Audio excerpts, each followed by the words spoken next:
For the record, my name is Henry Santana, Boston City Councilor at large and Chair of the Committee on Public Safety and Criminal Justice. Today is Monday, August 11th, and it's 2:05 p.m. This hearing is being recorded and live streamed at boston.gov/city-council-tv and broadcasted on Xfinity Channel 8, RCN Channel 82, and Files Channel 964. Written comments may be sent to ccc.ps@boston.gov and will be made part of the public record and available to all councilors. Public testimony will be taken at the end of this hearing. Individuals will be called on in the order they signed up and will have 2 minutes to speak. Those testifying in person should sign up at the entrance of the chamber. Those testifying virtually should email our central staff liaison, shane.pack@boston.gov to receive a Zoom link, and your name will be added to the list. Thank you to everyone who is joining us for our important discussion, whether here in the chamber or on Zoom or watching at home. Today's hearing is part of the Boston City Council's oversight responsibilities under the Surveillance, Oversight, and Information Sharing Ordinance. This ordinance This ordinance was designed to ensure transparency, public accountability, and careful review before the city adopts or continues to use surveillance technologies. This year's process involves 3 related dockets. And one we'll cover tomorrow afternoon. Docket number 1355, the city's 2024 annual surveillance report covering existing technologies currently in use. The annual surveillance report hearing, which we are holding first, will function similarly to last year's review. We will examine the technologies listed, the reporting process, and how the city is meeting the ordinance requirements. However, unlike last year, the 2 hearings scheduled for August 12 and August 19 will lead directly to votes of the City Council, votes to approve or deny the use of the proposed new technologies and their associated surveillance use policies. Under the ordinance, the City Council has 60 days from the administration's filing date, in this case July 7th, to review and act. That makes August 27th the last regular council meeting at which we can take these votes. The process is straightforward. Today we will focus on the annual report and broader ordinance implementation, but I want to acknowledge that we've also heard concerns not only about the technologies themselves, but also about the information sharing practices. Earlier this year, Councilor Weber and I filed a 17F order to request memorandums of the understanding governing of how the Boston Police Department shares information with other agencies. That's a separate process, but it's connected to those broader transparency and accountability goals, and we will address in future hearings. Additionally, I want to note that the Notice of Funding Opportunity for the federal UASC Urban Area Security Initiative grant was just released with applications due this week. While there are important intersectional concerns about UASC funding, the Boston Regional Intelligence Center and policies on the collection and sharing of data, we anticipate a separate council hearing to address those issues if the UASC grant comes before us. I want to thank our expected panelists from the administration, including representatives from BPD, BRIC, as well as community panelists from organizations like the ACLU of Massachusetts, the Muslim Justice League, Digital Fourth, Restore the Fourth. Your voices are essential to ensuring this process and robust, transparent, and inclusive. I know we also have Do It in the House as well. As chair, my goal is to create space for an honest, informed dialogue that reflects community priorities, weighs potential benefits against privacy and civil liberty concerns, and uphold the council's oversight role. I'd now like to share that we've been joined by several of my council colleagues.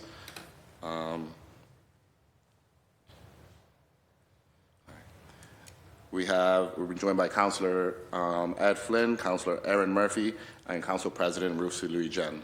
At this point, I'd like to hand it over to my colleagues for brief opening remarks, and then we'll turn it over to our panelists. So, Councilor Flynn, you have the floor. Thank you, Mr. Chair. Thank you to the administration team that is here, men and women of the Boston Police Department, for the professional work you do every day. I'm here to listen to the Boston Police talk about this important report, but I also want to acknowledge the critical work that the Boston Police provide every day in intelligence gathering, surveillance, and solving crimes with that data. That's the important part, is helping solve crimes, often violent crimes that we see taking place. And it's also respecting victims of crime and survivors of crime as well.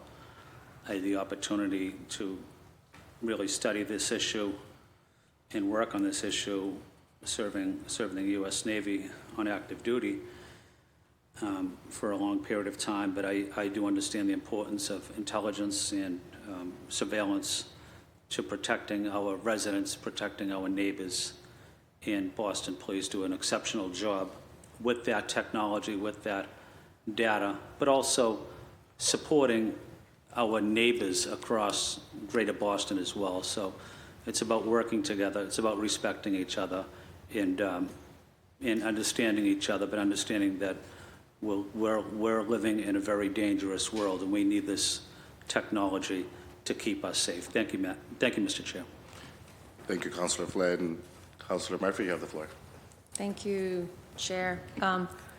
Thank you to the panel for being here, to the Boston Police, who I know will share some good information today, and to do it, and the emergency management, because I know you all work closely together. So just looking forward to hearing, pursuant to the ordinance, what we've been doing, what we have found, the data that we've collected, and how do we continue. And I saw that you had a handout, but where it wrote about the annual surveillance report, the Boston Police Department is dedicated to working in partnership with the community to fight crime. I do see you at community meetings and out in the community all the time, working directly with the neighbors, but reduce fear, right, and improve the quality of life. And that's something I've been listening to from neighbors, and I think has really come to the surface, that we can talk about data, but if residents aren't feeling safe, then that matters, right? If they're not going out into their community, playing at the park, feeling safe, sending their kids to walk, to the school bus or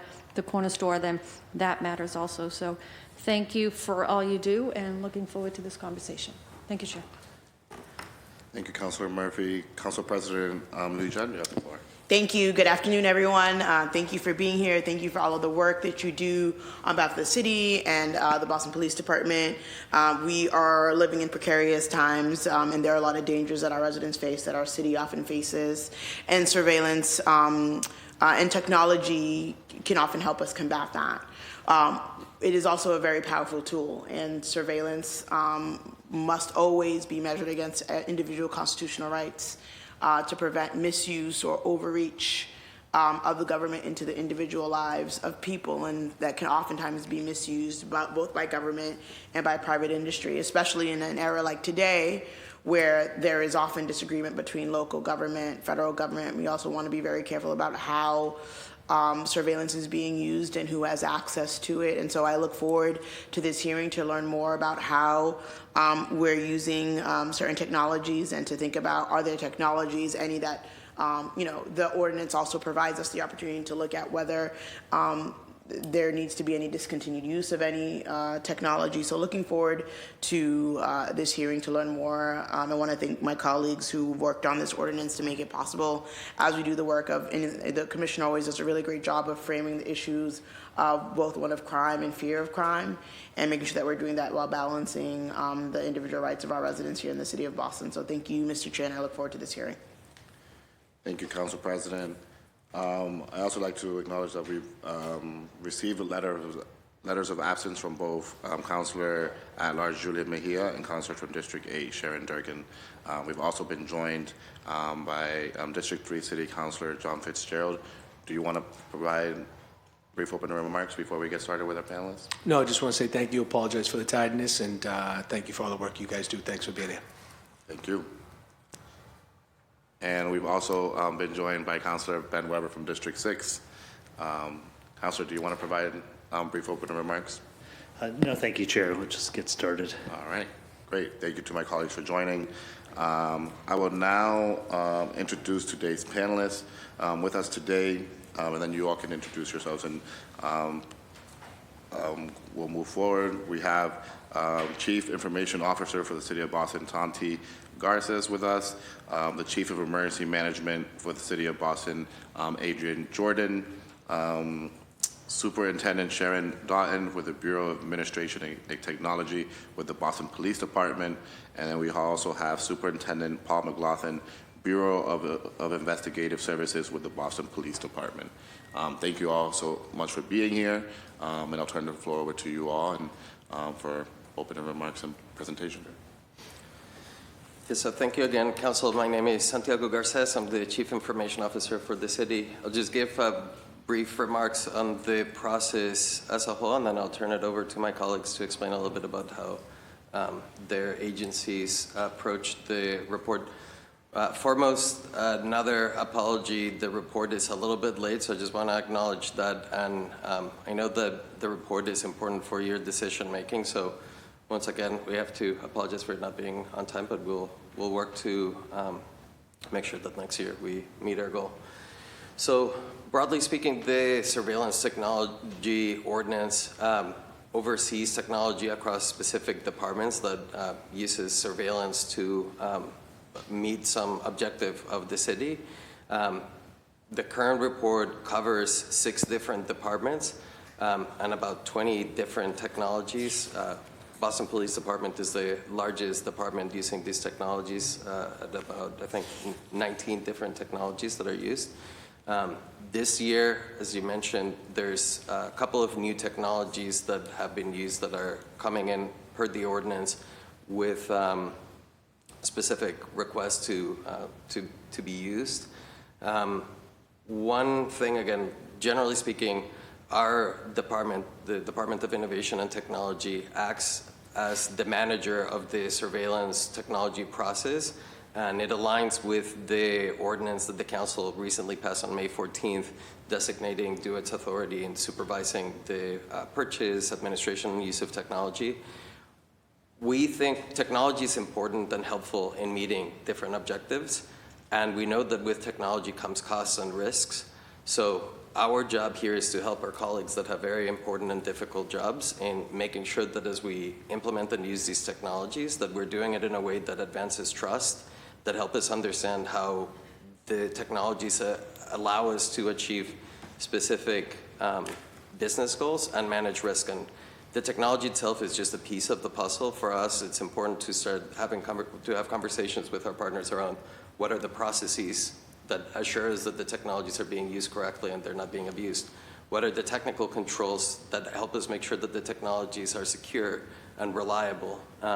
So I just wanted to highlight a little bit about that process. But yeah, I'll turn it over to the Boston Police Department, to the superintendent, to go over some data about the specific technologies that the police department uses. I think you're the presenter. Sorry. Thank you. Good afternoon. I am Superintendent Sharon Doughton, Bureau Chief of the Bureau of Administration and Technology at the Boston Police Department. With me in the audience today is Deputy Superintendent Chris Walsh, Commander of the Technology Service Division. He'll be assisting me today in answering questions that Council may have regarding specific technologies. The majority of our surveillance technologies covered in the 2024 Annual Surveillance Report are maintained by the Bureau of Administration and Technology in support of the Department's mission of community policing. This is a trust foundation of community policing. It is central to everything that we do. The Department recognizes the use of surveillance technology must strike a careful balance, enhancing public safety while protecting civil liberties and, above all, maintaining public trust. We understand the concerns surrounding surveillance technology, and we're here today to be fully transparent about what technologies we use, why we use them, and how we protect privacy and prevent misuse. There are 19 surveillance technologies covered in the 2024 Annual Surveillance Report. You will see them listed in the slides today. We utilize surveillance technologies such as closed-circuit cameras, ShotSpotter, drones, and other digital systems to help prevent and deter crime, investigate serious incidents, and respond more effectively in emergencies. Other technologies, such as body-worn camera, help build public trust by promoting transparency and accountability in police interactions. The Bureau of Administration and Technology, along with the Bureau of Intelligence and Analysis, play an important role in providing the critical surveillance technologies that support 24/7 delivery of police services by the Bureau of Field Services and the ongoing investigation of criminal activity by the Bureau of Administration and Technology. At this time, I will turn it over to my colleague, Superintendent Paul McLaughlin. Thank you. Good afternoon, Chair Santana, members of the City Council that are present. Thank you for having me here today to discuss this very important topic, the use of technology, to try to answer questions and to tell you about how we use these specifically for investigations within the city. Surveillance technology supports Boston Police investigations by providing objective evidence that helps identify suspects, corroborate witness accounts, track movements, and generate leads to solve crimes more efficiently, thereby providing justice and closure to victims and survivors by holding offenders accountable.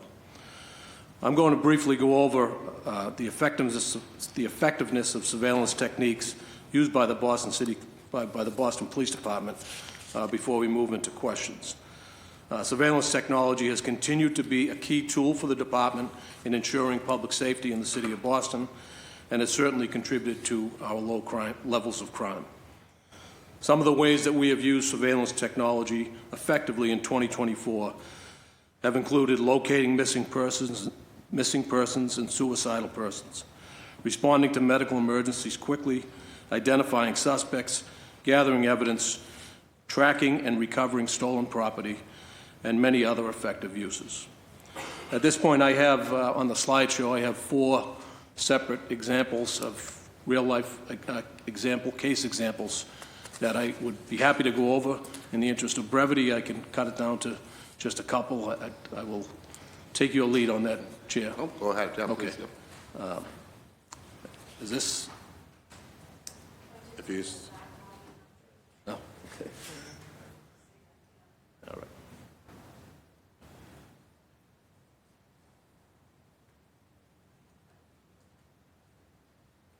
So I'd like to, first of all, start with the example number 1.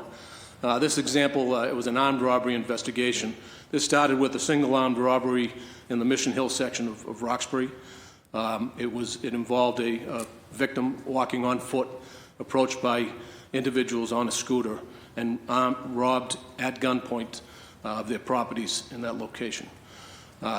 Officers from Area B2 responded to that, and an investigation began, starting with the initial statements given using the body-worn camera technology that we use, collecting that information contemporaneous with the incident, and starting an investigation. Detectives from Area B2 responded to this location, and it began a series of events that led to an additional 2 armed robberies that day in other parts of the city. And ultimately, after all was said and done, and links were made between other incidents, it was, I believe, a total of 8 armed robberies that were committed by these individuals in a similar fashion. MO, using scooters to get around the city, carrying firearms and robbing people as they walk down the streets during the middle of the day. So just to talk a little bit about the technology that was used, as I mentioned, body-worn camera is a big part, has played a huge role in the role of investigators in the city. The ability to capture information contemporaneous with an incident it's incredibly helpful for us. It removes that time that goes between potentially an initial report being given that's not captured on video to the time that the person is interviewed by a detective, depending on what else is going on. So in this case, there was vital information given about the suspects, about their description, about their mode of travel, direction of travel, and so on. That review is done, every piece of body-worn camera is reviewed by our detectives, and that was done in this particular case. In this case, the use of our Boston Police Department camera system, as well as our Boston Transportation camera system that we also have access to, it was used extensively. Multiple locations across the city, starting with that first incident, tying to the second and third incident, locations where these individuals were followed through camera systems around the city that allowed us to track the suspects, allowed us to get good physical descriptions, allowed us to get clothing descriptions, to link incidents together, and to assist in the probable cause eventually for a target location, a house in one part of the city that resulted in the recovery of things that were stolen during these robberies. So very significant. On top of that, and with every one of these investigations, I think it's important to look at kind of the layering of different investigative techniques. The traditional techniques that aren't necessarily technology-driven, and then the technology that we try to use as much as we can of. In this case, the use of social media, the ability to see open source social media and get information that helps to identify suspects, and the use of multiple databases within the city through our systems to provide connections between the people involved, to provide past incidents of the similar behavior, and associations and links to other locations. So that's slide number one. Slide number two is a person shot investigation. This happened in 2024. This was a ShotSpotter activation. I know we've spoken ShotSpotter in previous years, and we've done a lot of work on that. But ShotSpotter activated for 6 rounds. It alerted the police, who got to the scene very quickly, immediately recovered ballistic evidence, and began to interview people on scene. Again, the body-worn camera in that situation allowed for capturing of a lot of information that the detectives then could go back and pass through very carefully and deliberately to try to build their case. It also captured specifically a person directing the officers in the exact location and direction of travel of the individuals from that location. BAT and Boston Transportation, Boston Police Department and Boston Transportation cameras were then used again extensively on this to track the suspect after the shooting and observe him entering into a vehicle, which was then tracked from that location. Eventually, they were able to find a location where they were able to capture a plate and use that plate to further their investigation and eventually secure a warrants for 2 individuals. One of the things that happened in body-worn camera on this just before the incident, one of the suspects was actually captured in an unrelated motor vehicle stop wearing the same clothes. So the technology in those things was very effective. Slide number 3 is a kidnapping investigation. It began with a report. A man that walked into a police station made a verbal report at the station that he had left his car running in front of a store with a juvenile inside the car. That vehicle was then, person walked up, jumped into the car, stole the vehicle, and left the scene. As soon as that information was given, obviously that was given out over our radio systems, the description of the car, the license plate. But eventually, within less than an hour from that system, from that initial report, a hit was made on ALPR, Automated License Plate Reader, putting the car in an area of the city, which we then flooded with units to try to locate the car. Very shortly after that, the car was located. There was a brief pursuit. The car was being operated. by a person. There was a brief pursuit. That pursuit was called off. The individual made good his escape briefly. The vehicle was recovered unoccupied, and shortly thereafter, that suspect was placed under arrest. The juvenile was recovered and was returned, was safe. So that was within 1 hour of the original report. The last incident was an incident that was shots fired into a house. Originally, when the officers responded to that location, they began by starting with, it was a place that didn't have a lot of, initially right very close to the house, police department cameras. They started, as they often do, with private video, ring cameras, store surveillance cameras, things like that. They started with that and developed 2 suspects that were both seen walking to and leaving the scene after the shooting. From there, they began a wider, as they often do, expanded their search and began to pull in Boston Police Department and Boston Transportation videos in that video canvas. While doing that and reviewing that video, they identified a vehicle, and it was consistent to the time, location and location of the shooting and the location of those 2 suspects before and after. Again, automated license plate reader technology was used, and using that same time frame, a car was developed, a plate was developed, and it was consistent with the time, location of the vehicle that they had first seen on police department video. And then there was an investigation done into the owner of that vehicle, again using traditional interviews and other techniques. Eventually, they connected that person to the residents of the house, and there was some past history going on there, and ultimately, using those cameras, using the ALPR flock video, the suspect was identified and 2 arrests were made. So this is just a small example across the city of where technology plays a major part in what we do as investigators on the most serious cases, on homicides, robberies, down to retail theft, recent, expanded in attention to things like retail theft and quality of life. We use those cameras on a regular basis to look for people committing crimes and to try to make a difference with them. Thank you.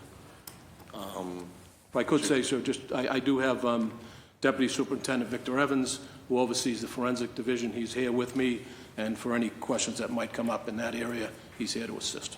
Thank you. Thank you so much. We appreciate you, Superintendent. Chief Jordan, do you have any opening remarks? Or just a quick statement. Yeah, absolutely. Good afternoon, Chair Santana, councilors, members of the public. Thank you for the opportunity to speak today about the Office of Emergency Management policy for accessing live video footage during emergencies.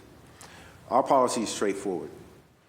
OEM does not use cameras for surveillance, investigative purposes, or routine monitoring of the public.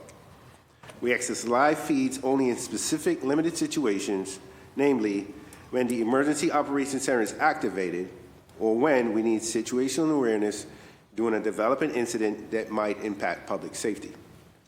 Importantly, OEM does not record, store, or share video footage.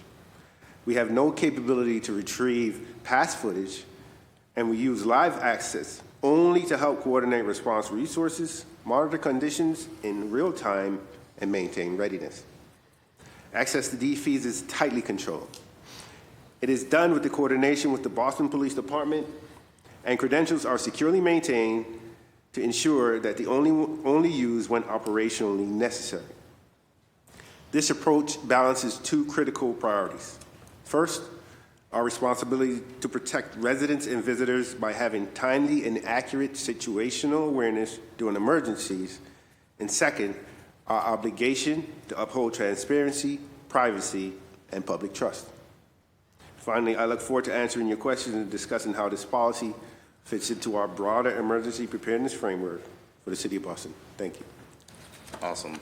Thank you. Really appreciate our panelists, our administration panel being here. And with that, we're going to turn it over to questions from my colleagues. I'd like to acknowledge that we've been joined by District 5 City Councilor Enrique Pepin, And now we'll go in order of arrival, starting with Councilor Flynn. Because we do have a second community panel, and I want to be mindful of that. We're going to start with 4-minute questions, and then we'll do a second round if needed. But Councilor Flynn, you have the floor. Thank you, Mr. Chair, and thank you to the panel that's here and for the work you're doing. Thank you, Superintendent McLaughlin, for the work you're doing. I have maybe one question that I wanted to ask. How, and I know we've talked about this before, but how important is it in solving crimes, but also respecting survivors of crime, to use the technology to solve a crime, knowing that, you know, you're bringing justice to a family, you're bringing some type of support to a family. I know there was a horrific incident in downtown Boston. A young woman was kidnapped and kind of taken through the MBTA system and into Charlestown a while back, but the Boston police found her, basically tracking her through technology. But I guess my question is, how important is it for you as a police officer to use that technology so we can address the violent crime and supporting victims of crime? I would say it's, as I said, almost every single case has some opportunity to use the various technologies that we're talking about today. And our investigators, through our training and emphasis, we are making sure that they're receiving the training they need so that they can access these things, so that they're thinking about them as they're doing their investigations. There's no doubt, you know, having been around a long time, there's no doubt that the way that investigations are done has changed considerably. Long ago, we wouldn't have thought of, if we had video, it was some blurry thing from a long distance away, and that was it. As we continue to increase and make our technology better, it only becomes more and more important for the way that people look at cases and try to put their cases together.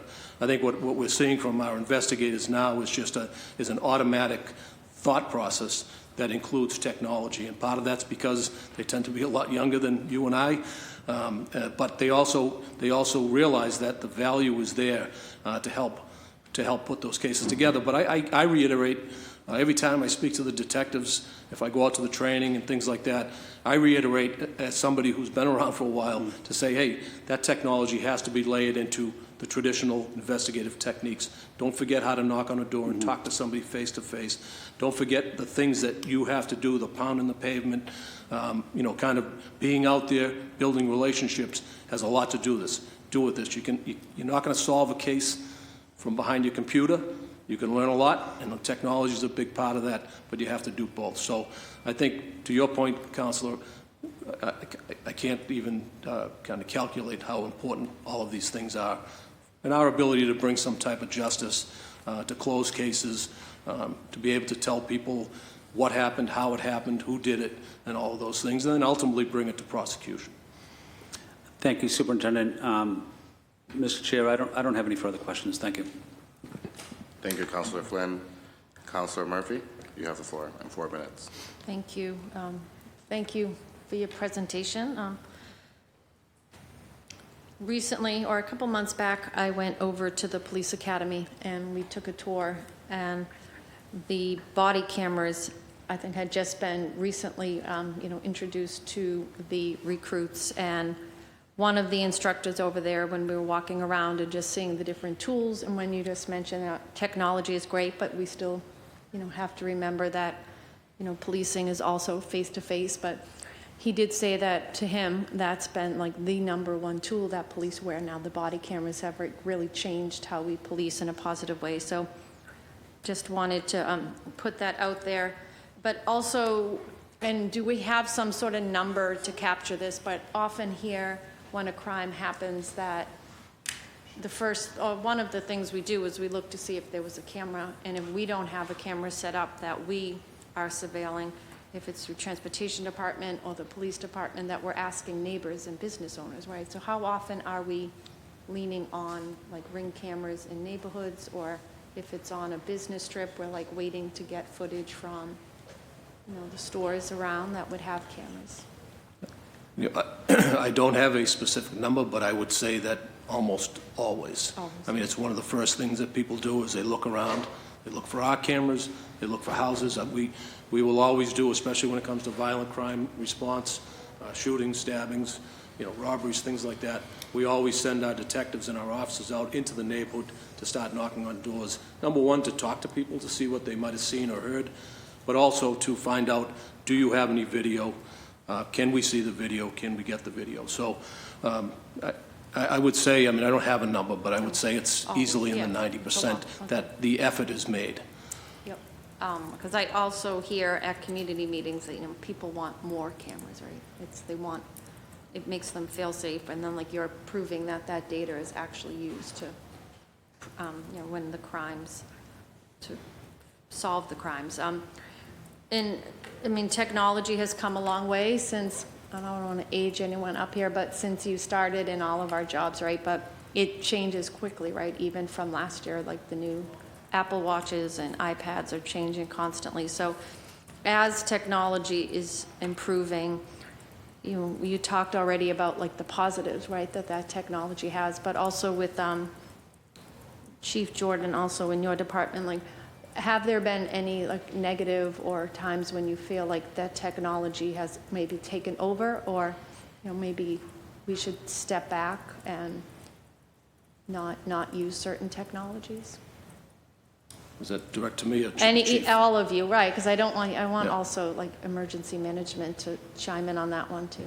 I mean, as it relates to emergency management, we do not control any cameras. So in terms of the use of technology as it relates to monitoring or surveillance, we do not control it at all. So I couldn't speak to No, not if you control it, but as, someone in your position, have you ever felt that the technology has impacted any either emergency situation or a crime that the police are trying to solve in a negative way? I've only seen in a positive light, ma'am. Okay. I too have only seen positive, but I do understand your question is that, the concerns for something that might veer into significant invasion of somebody's privacy. And those are things that, I mean, those are discussions that happen, I would say, daily and a lot when we're just talking about technology. How can this be used? How is it going to be used responsibly, ethically, within the law? All of those things.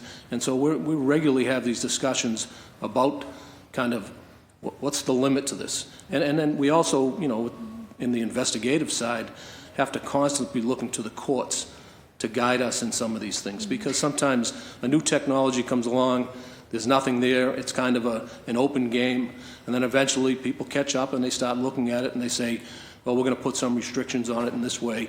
It's incumbent upon us and our training and what we give to our detectives to constantly be on top of the legal side of things to make sure that when we do things, that we do them in the way they're supposed to, whether that's a search warrant, some type of court order, whatever it might be, that we follow those rules so that our investigations not only are done right, but when they go to prosecution, they're legally defensible. So it's fair to say that you take any current use of technology, but any new technology seriously, and you talk it through with all the different departments and making sure that... I think it's incumbent upon us to look at what's out there. Yeah. And, sometimes there's things, I'm sure, and I can't think of something off the top of my head, but there might be something that says you can use this, but we look at it and say, no, we can't.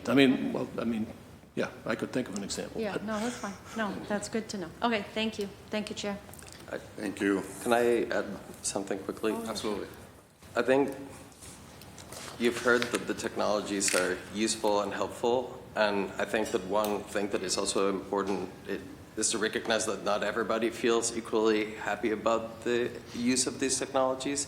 And I think one thing that we have been focusing more is how do we prevent the technologies being abused by having the right control. So making sure that we have authenticated users accessing, if someone's going to access footage, that we know who the user is and that there's logging so that we can go and verify if someone got information. Because I think, again, we want to earn the trust of the public, and these tools are very powerful, but there are things that we need to do to make sure that we're being good stewards of the technologies, making sure that the information is encrypted, that the person cannot just like walk in and go and find some of this stuff. So just, there are pieces that I think that are important to acknowledge, that it's not just how they're used, but also thinking about how do we prevent the technologies being abused, and it's our shared responsibility. And as the superintendent mentioned, we have been increasing, in some cases, the resolution of the cameras, the frame rates of the cameras. Does make them more useful, but they also mean that there's more opportunities to find information that maybe wasn't originally intended. So just. Awesome, thank you. Awesome, thank you. Council President Liu Jen, you have the floor. Thank you. Thank you so much, Mr. Chair. I know I have questions beyond the 4 minutes that you have fairly implemented, so just stop me and I will continue for a second round. Thank you again for the information that you all have provided. I had a question regarding private surveillance videos, some of which has been addressed, but those are the private cameras that, let's say, like a business or a homeowner may have, that assist you in, may assist you in solving a crime.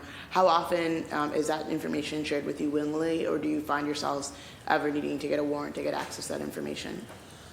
I would say to a large degree, it's given to us willingly.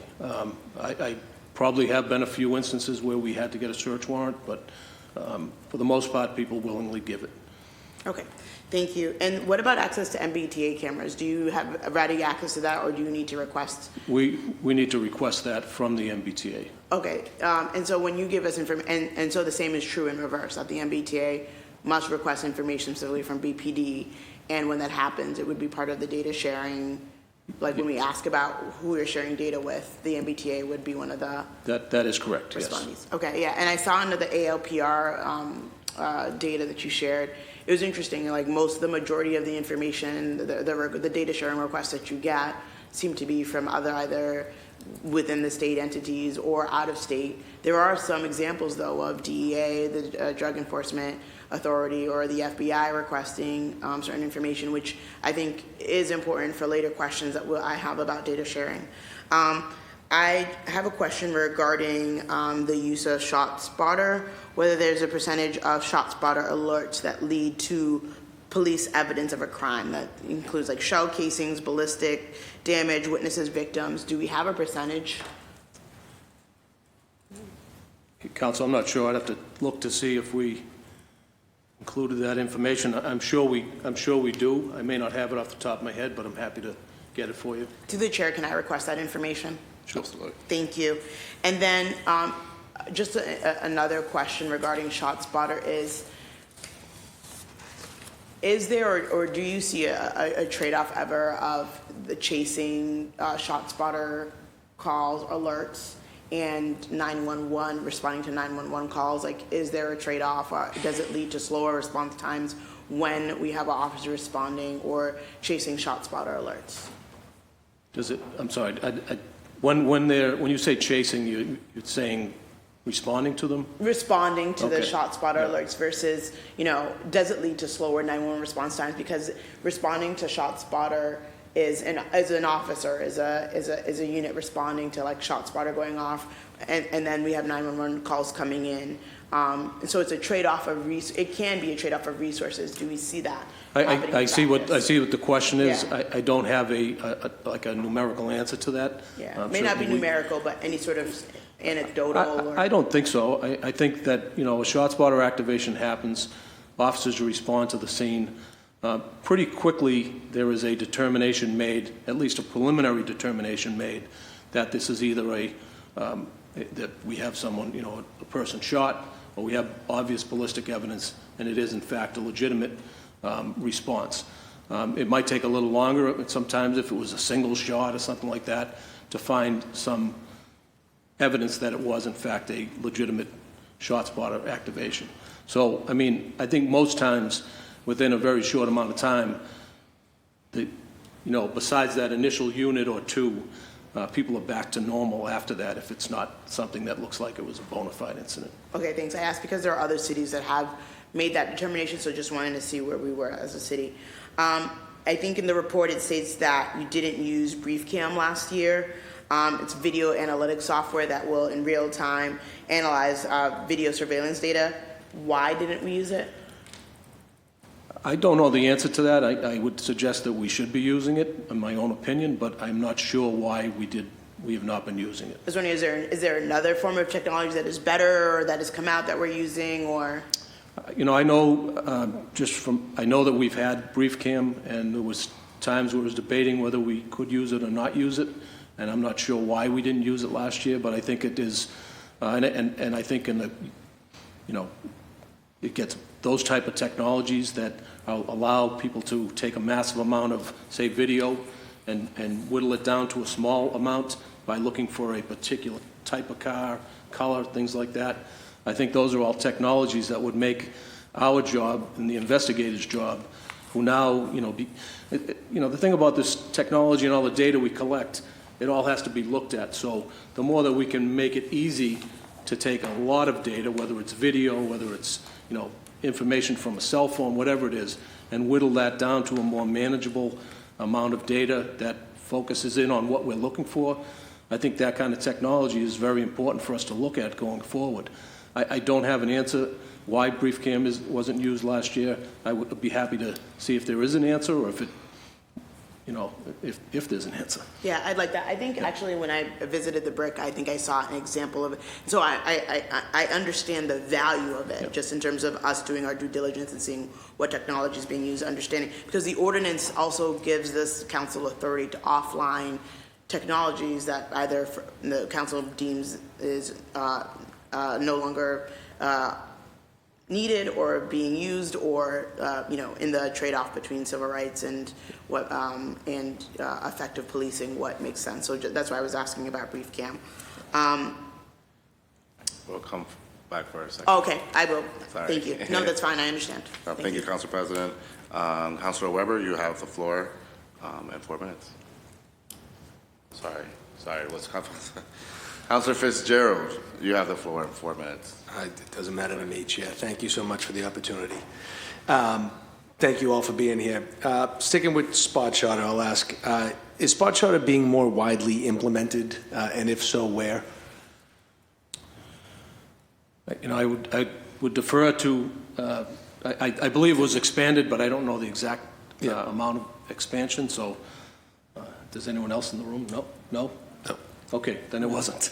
Okay. Nope, good to know. Sorry about that. Nope, no. That's, literally, I should know that already, but I wanted to ask for the public. Thank you. And with spot shotter, are we considering the joint usage of spot shotter with LPRs, the license plate readers, to increase efficiency related to investigations? I think the thought being, if a shot spotter activation goes off and license plate readers are in the area, you're more likely to I know we're starting to walk a line there, but I don't know if that is something that is are we considering it? I couldn't answer that. Okay. I know the technology exists, and it's you know, a lot of companies are coming up with that type of dual response. But do you feel it would be helpful?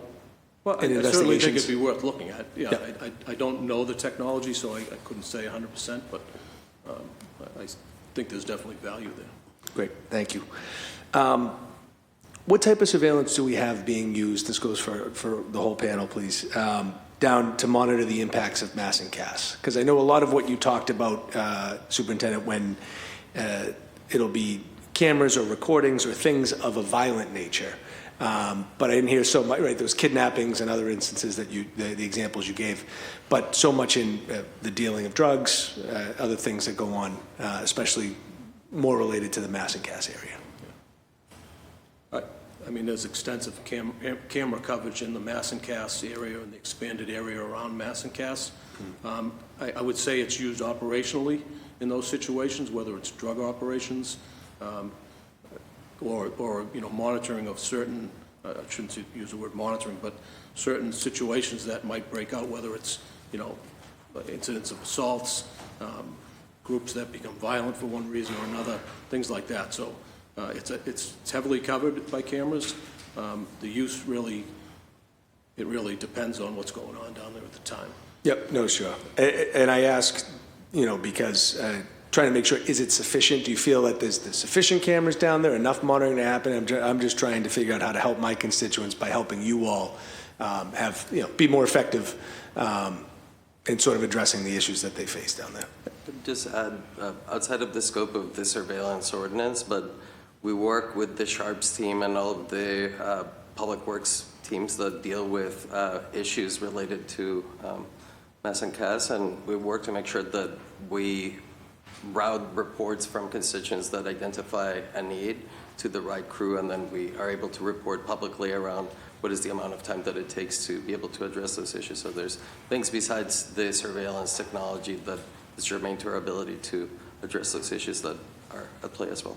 Would you feel there's any other surveillance that could help in the area besides what is currently existed, or is there, anything to do to help the constituents that are affected by this? Again, I defer to the departments that deal directly with the situations there to figure out what are the things that are the most effective for them to address. Our job is to make sure we support the departments in evaluating whether the technologies are effective, do they have a bias in the way that they work, and obviously working to make sure that they get routed in a way that helps provide the right support. But we let the departments that have the subject matter expertise around the different areas determine. Understood. And if you were to see a drug transaction occur on camera, I'm assuming there may be live feeds on the area of Massachusetts. If you were to say that, could you send someone down to arrest? I actually don't know. Like, if you have the evidence on video, could you say, hey, get someone down there, the guy in the red sweatshirt right now, we just saw him, we have him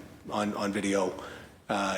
Is that allowed, or I'm sure there's other processes that might get in the way of Well, that? theoretically, if you saw something that was a drug deal, you could have someone respond to it. Now, whether or not that would lead to an arrest would be dependent on whether the evidence of what you saw was somehow recovered. Sure. So, yeah, I mean, what you see on video certainly can be used in your establishment of reasonable suspicion or probable cause to have a response, yes. Okay, understood.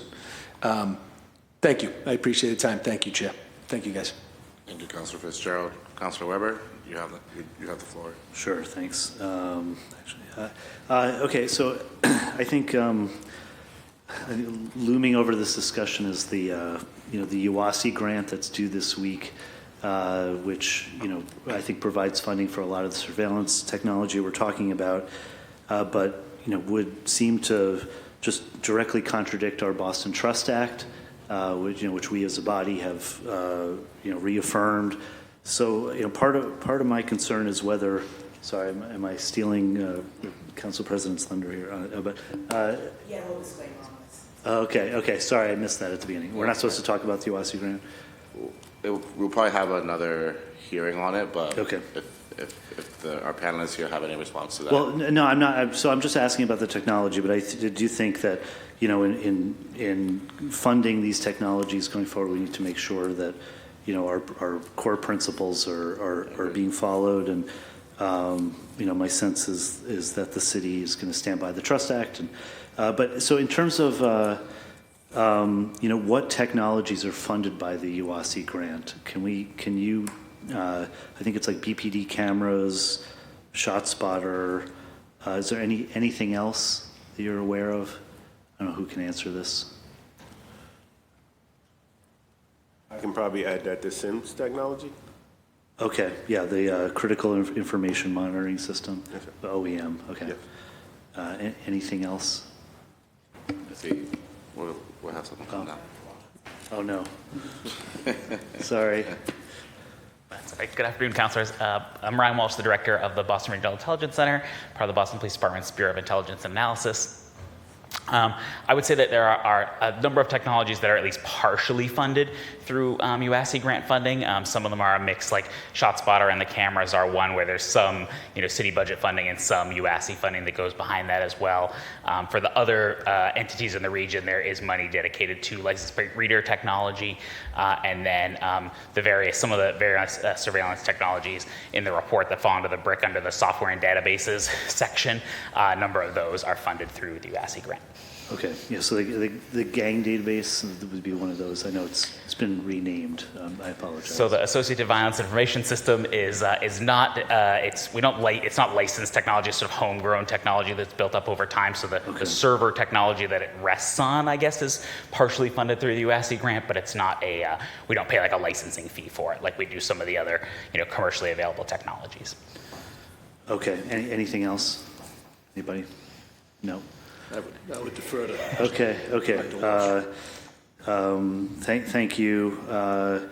In terms of license plate reader technology, I mean, we've discontinued the use of that. Is that right? Or and if so, why? So we had our old system that we've had for many years. That was really down to just a small number of locations. And very old technology has been discontinued. We have entered into a trial period using Flock, the company Flock Video, ALPR in video. That is a trial that's going on now to assess the value of it as a technology for us in the city, and that is currently going on right now. Okay.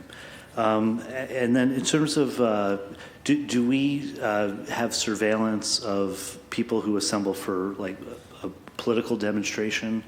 Because I think we talked in a last discussion here that in terms of, anyway, is there surveillance of if people are gathering in large numbers? It's a little outside of my area, but I would say my answer is no.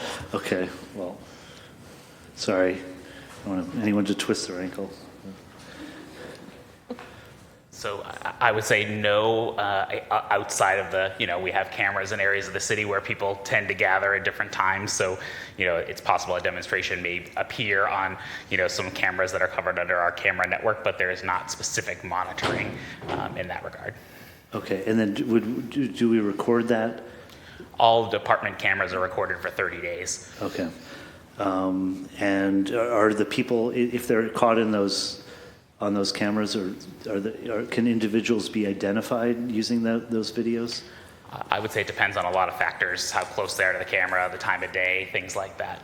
Okay, I guess how, if they met those criteria, like how would they, is there a technology that can identify individuals? Not in an automated fashion, no. Okay. Okay, thank you. And then I don't know if this is a UASC question or for this hearing, but one of the priorities in the old UASC grant was for monitoring domestic violent extremism.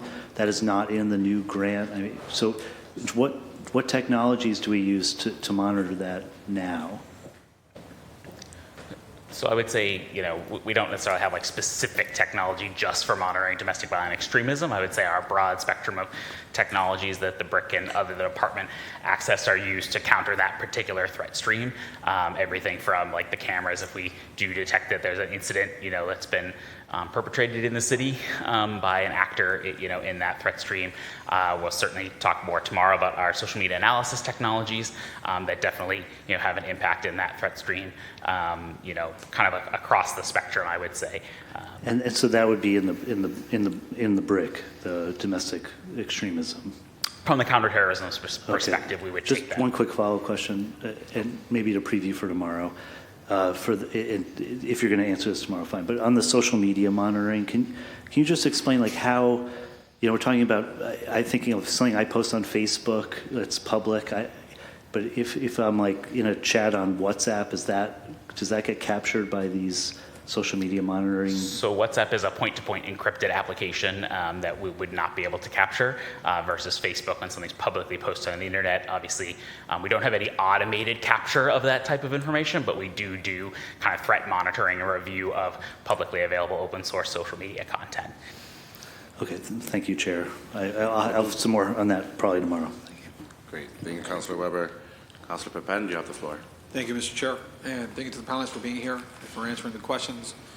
My main question for today for you guys is your determination of locations of the technology placements and shot spotter placement. I want to know what's the thought process behind where exactly you choose to put the technology. What's the process? Is there any communication with community? Anything you can share regarding that topic? You know, this is a little outside my area of expertise, but you know, having spent time at working in the Boston Regional Intelligence Center years ago, I know that the original ShotSpotter area, which I don't know if it's expanded over the years or not, was done using data to show the highest incidence of firearm violence, violent crime. I think Director Walsh could probably add to that a little bit. But. So we provided data to different parts of the department for kind of to aid in the assessment of kind of where to locate different types of technology, for sure. Everything from kind of our general, you know, major violent crimes where they're happening in the city using like kernel density analysis, repeat location type analyses that we have available to us. We certainly use our shootings and shots fired data as well, you know, pretty heavily, particularly for, you know, countering firearm violence type technologies like ShotSpotter, like our camera density, things like that. And I would say that's kind of layered on top of community, you know, requests and what we're hearing through our community service officers and now through the BRIC, our community CompStat analysts as well. I'm trying to kind of like layer all those things. So it's not necessarily just one piece. Obviously, I would say a large percentage of it is data driven. And is this the same for cameras too? To some extent, yes. I would also say on the camera front, there's a fair amount of infrastructure requirements to support a camera, things like power, ability to get the video feed back to you know, our servers and things like that, that in some cases we have areas where we'd love to place cameras, but that background infrastructure isn't supported for a lot of different reasons. So that does limit us a little bit in some cases. Yeah. The reason why this is the question that I wanted to ask is because of the concern of just over surveillance in specific areas of the city compared to others that I've heard, it just being a concern for some residents where, I mean, history has shown that there are specific areas of the city that there's more police presence than others. So just wondering if, not wondering, advising, but also just like recommending that we be more fair with the placement of technology, or just more consideration to the impact of the community, or even just trying to have a conversation with the residents of the communities that may have more of these technologies in place, of how they may be impacted by all of this. Certainly. I'd just comment, in the report, there's places where BPD has shared the in-community meetings with, for instance, in B2 precinct, there's people from the community requesting additional cameras. So in the report, there's some information about community engagement from people requesting BPD for placement of cameras, and there's also some 301 data from people requesting additional cameras as well. So obviously, again, that shares part of the picture of people that are requesting, but I just... No, that's a good thing. I'm glad to hear that at least that there is a process for people to request, if that's what they please to request. That's what I'm curious about. So thank you for sharing that. Appreciate that. Thank you, Mr. Chair. Thank you, Councilor Pepin. We'll do a second round of questions. I'm just gonna quickly have a few questions myself, and then we'll do a second round. Very quickly, Superintendent, I think you mentioned in your opening remarks when you were going over the examples. Well, let me just restart. I'm gonna put my timer as well. Great. I think you had mentioned in one of the examples that body-worn cameras are extremely useful for you all in terms of investigating crimes. Yes, sir. Can you just go more into detail in terms of, right, I mean, the body-worn cameras are arriving on scene after the incident's already been reported. Can you go into, again, how are they helpful into investigating? Well, I think oftentimes our officers are getting to a scene of a crime very quickly.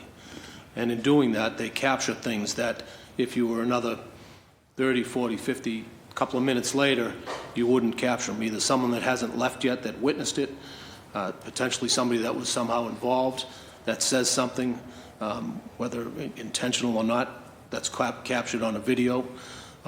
Evidence that may be moved for some reason or another because EMS comes in and tries to treat a victim and the scene doesn't look like it looked like when that first officer arrived.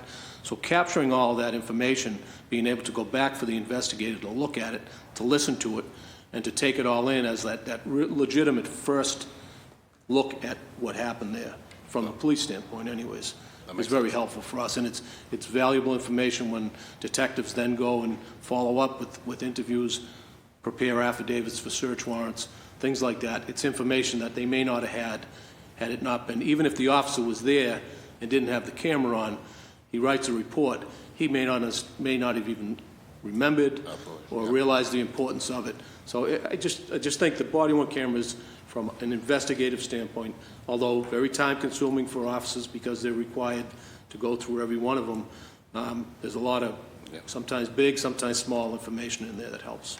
Thank you for clarifying. Okay, great. I have two more questions.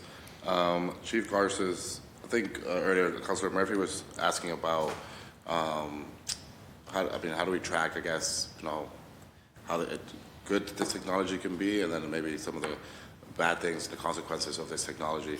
How does Do It track success in these technologies in general? Yeah, again, our job is to be helpful to our colleagues at the police department, the OEM, and the other departments that are subject to the ordinance, or anyone who's using technology. So one of the things that we've started to do is talk about how do we measure the success of technology. And we've had some conversations starting last year around how is it that you measure these things. And sometimes it's imperfect. It's hard to measure in a way that is very rigorous. What would happen if we didn't have the technology? There might be too high of a social cost, or there might be just, it's impractical to do that. But we keep working with BPD and with others to figure out, can we measure how often does it get used in a particular case? Like how many times did we have, I don't know, like the surveillance video being used in like a police record? We're not going to run that for them, but we help think with them about how is it that we could do a better job of managing. Again, the intent of the ordinance is to earn trust by virtue of showing kind of how is it that we use technology. And again, our job as well is to start working with our partners to make sure that we are thinking about how the technology can be abused and how is it that we build controls that allow us to make that, for that not to happen. Yeah, no, thank you for answering. I think, this is not a question. I think to Councilor Papan's point earlier in terms of where these cameras and technologies are placed, right? I think, their majority, I've seen the map, their majority in black and brown neighborhoods, low-income neighborhoods such as, parts of Dorchester, Roxbury, Mattapan, parts of East Boston, where I think the reasoning is, right, is that these neighborhoods and these areas have a higher percentage of incidents. Right, so I think it will be interesting to see, and maybe it's a conversation for future, right, of like, how do we track negative consequences that may be happening by these technologies that we may not be, I think that community is speaking about, but there's no actual way of tracking it, or maybe there's no data that's shown, and I think there might be somewhere there where I think your department can help with that. But I think that's a conversation for another day, but I just wanted to put that on record. I know my time is up. I will now, again, we do have a community panel with us, but I will allow I know that there was questions from some of my colleagues, so if you have second round questions for this current panel, just please turn on your light and we'll go ahead. All right. So Council President Nguyen, and then we'll go to Councilor Weber. Thank you. And thank you, Mr. Chair. I thought that was a really insightful question that you just asked, because I think it, you want to place or use technologies in communities that have, where there's a crime that needs to be solved. But I also think that there are very legitimate questions about unnecessary interactions with police in certain neighborhoods that then lead to not good interactions with police. And I know our model here is community policing, and it's great, and there are great police officers on the beat. But I also think that part of our thinking should be, right, about like, where are the areas where we can reduce those police interactions? And sometimes there's going to be too tension in those questions, but I think it's still worth elevating, that we don't just always, like, the response is just always to crank it up when we want to do the work of crime prevention. Okay, there's a whole tangent, but I'm not going to go on that. is there an example of from the past 5 years, and I think there was some discussion about this, of BPD leadership declining or restricting the use of a surveillance technology because it was deemed likely to chill lawful expression or disproportionate impact a constitutionally protected group? And I think that's like, and I think you spoke to this earlier about like, there needs to be review. I just like an example, because I think it would also be helpful to the community for there to be an example of like, we're not just, saying, oh, this looks great, we'll do this, without there being sort of like a thoughtful review of BPD of maybe a technology that maybe shouldn't be used because there are legitimate constitutional questions. From my perspective, Council, I can't think of something off the top of my head, but I'm also, given that a lot of this technology comes through the Boston Regional Intelligence Center, those discussions are probably happening a lot more than they do with me, so. Director Walsh has something. I always tell you that I don't understand why you don't just sit and be on the panel, but yeah. I need the steps. I can certainly think of a couple, certainly for tomorrow's discussion, there were several social media analysis tools that we have considered, not that we did a full-fledged trial with necessarily, but that we've considered that we have not been comfortable with their companies' responses to our questions about, privacy, civil rights, civil liberties protections, their data aggregation practices, and we have decided not to move forward with. So there's several tools in that space particularly. I would also say we have reviewed technologies around different phone technologies like the advertiser ID kind of space, where we have kind of declined to move forward as a department at this point out of concern around some of the legalities in that space and things like that. So it's definitely a very active discussion, I would say, between the BRIC, Superintendent McLaughlin's, investigative needs and investigators, certainly our legal office, and then Deputy Walsh's team, specifically focused on the sort of larger technology implementations.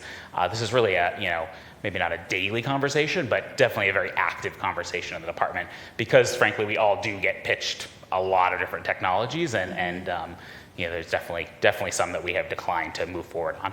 Thank you. And the one tomorrow where there's a hearing on the social media, it's one that you did review, your legal team did take a look at it and ultimately made the decision that on the balance that this is a tool that would be more useful to the department. And, while there may be potentially some intrusion, concerns, we think on the balance that this is a tool that would help us more in crime prevention than infringe on anyone's individual rights. Correct. I think it's, it's unfortunately always a balance for sure, but yes, that's true.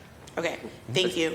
I just had one quick thing. Again, in our work with the police department, over the past few years, we've worked on making sure that there's certain privacy and security standards, making sure that when a user accesses a system that is a surveillance technology that could potentially impact someone's civil liberties, that they're an authenticated user, so that we know who it is that accesses it, that we have logs, that there's a programmatic approach to reviewing the logs. So it's something that we're working on. Like, it's not just whether we have the technology, but how is it that we make sure that the right people are using the technology in the right circumstances? Thank you. I think that's my question on that. And so here's another specific example: the use of Flock. Right, Flock. There's a trial period that we're using. Like, I know someone whose car was stolen this weekend. It's important for us to be able to have some sort of technology to help in that. But how do we ensure that Flock, and maybe you can, Superintendent McLaughlin, you can talk about its current use, like that, what the images that it's capturing is really just like the license plate, and isn't a broader capture of like the individuals in the car or any other information beyond the license plate? Well, I mean, I would say that it's not exactly what it captures. It captures the vehicle with the license plate. So, as we trial it, we're figuring a lot of things about kind of what it does. As a tool, it allows not only the license plate but the description of the vehicle to be used as a investigative tool to, for instance, in some of the couple of the examples I gave, they had a general description of a vehicle and a time and a location, or approximate time and location. Entering that vehicle into the Flock system in that time period, at that time of day, that day, whatever, allows the system to look for that type of car and then produce that car and the license plate. The next step is the investigator's job. That's not the car that was involved in the incident. That's potentially the car Now the investigator has to do their due diligence to take that information, and I think the last example I gave, they took the owner of that vehicle, and they went to traditional steps where they knocked on the door, they conducted an interview, they gained information, and eventually through that interview and other interviews and other techniques, were able to determine that that person was responsible for the shooting up the house. So when you say, I just want to be clear, when you say it's the license plate, it's the license plate, but it does capture the vehicle.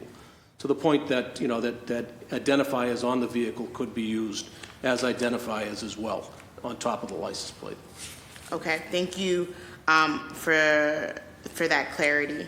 I have an addition, because you talked about something that leads to it, just like the general concern right now is we are using these technologies. There are data sharing agreements that we have with the federal government. I believe my colleagues, I've asked for them at multiple hearings. My colleagues recently filed an official 17F.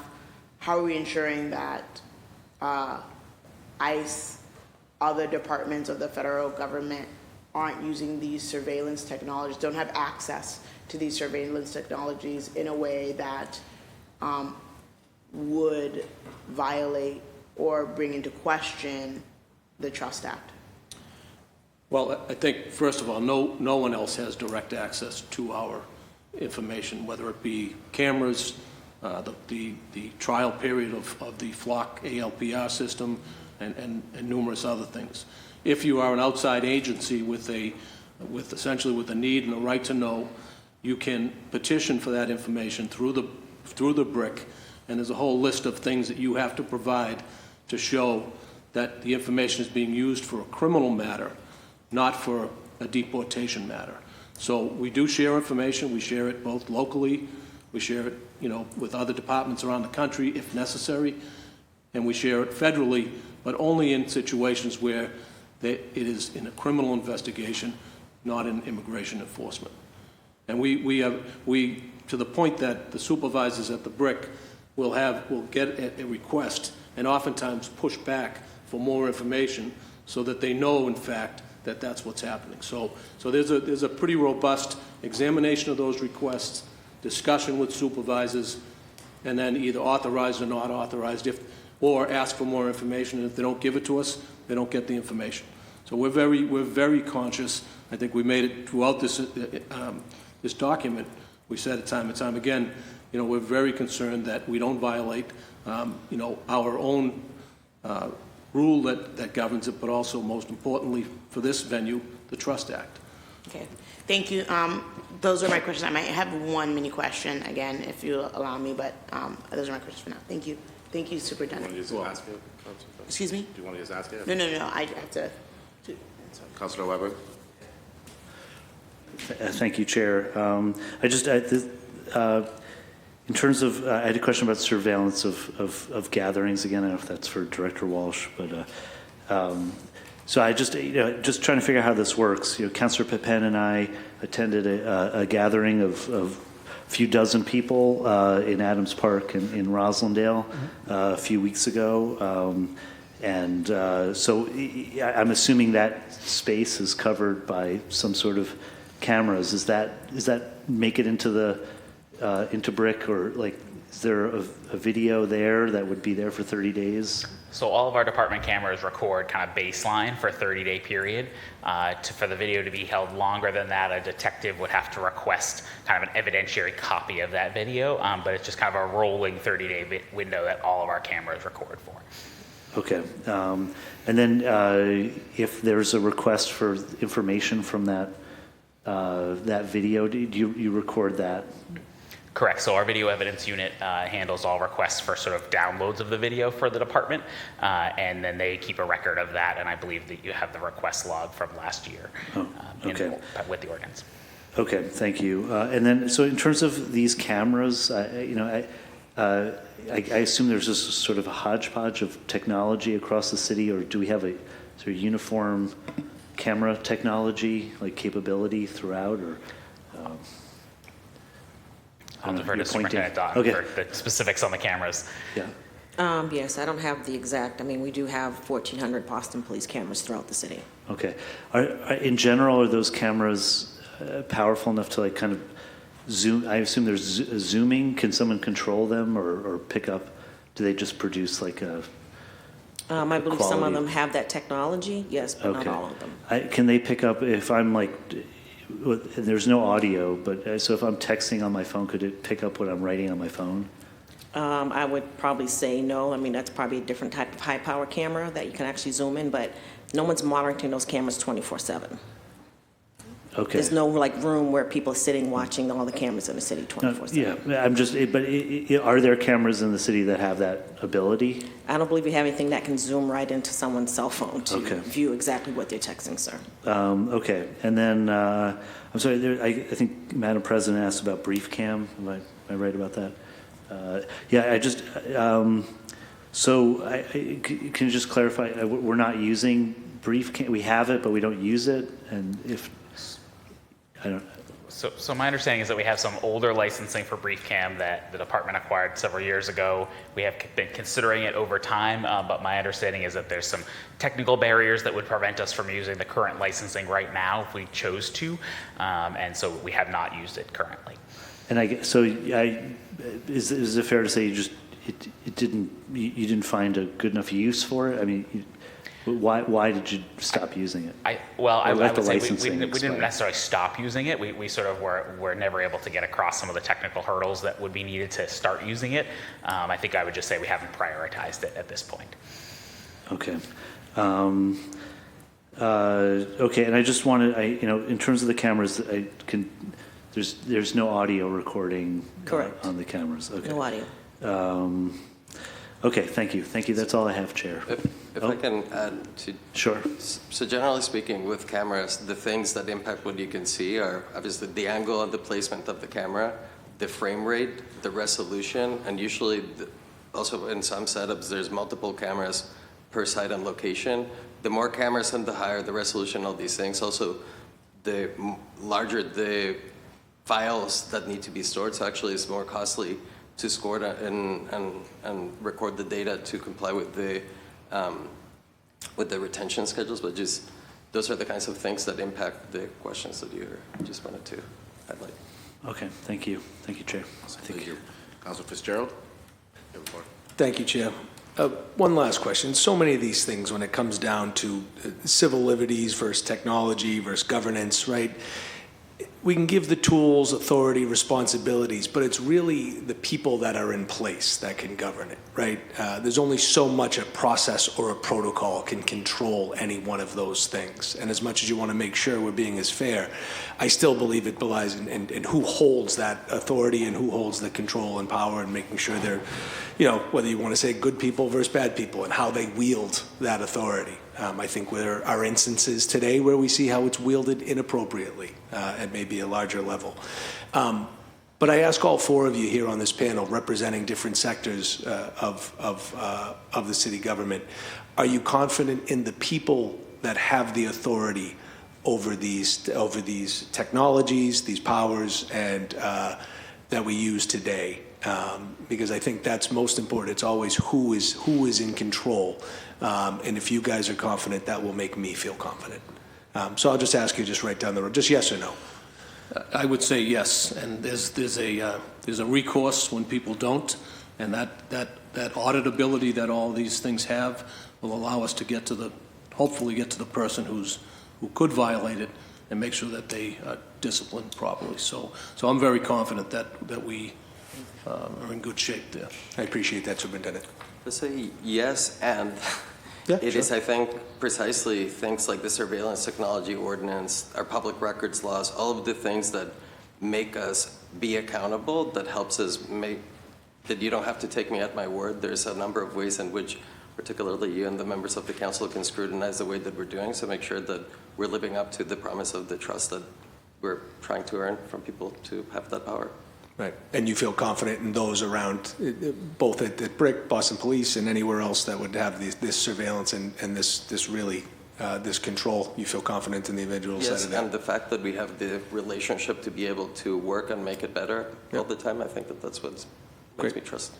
Thank you, sir. Chief? Yes. Beautiful. That's what we were looking for.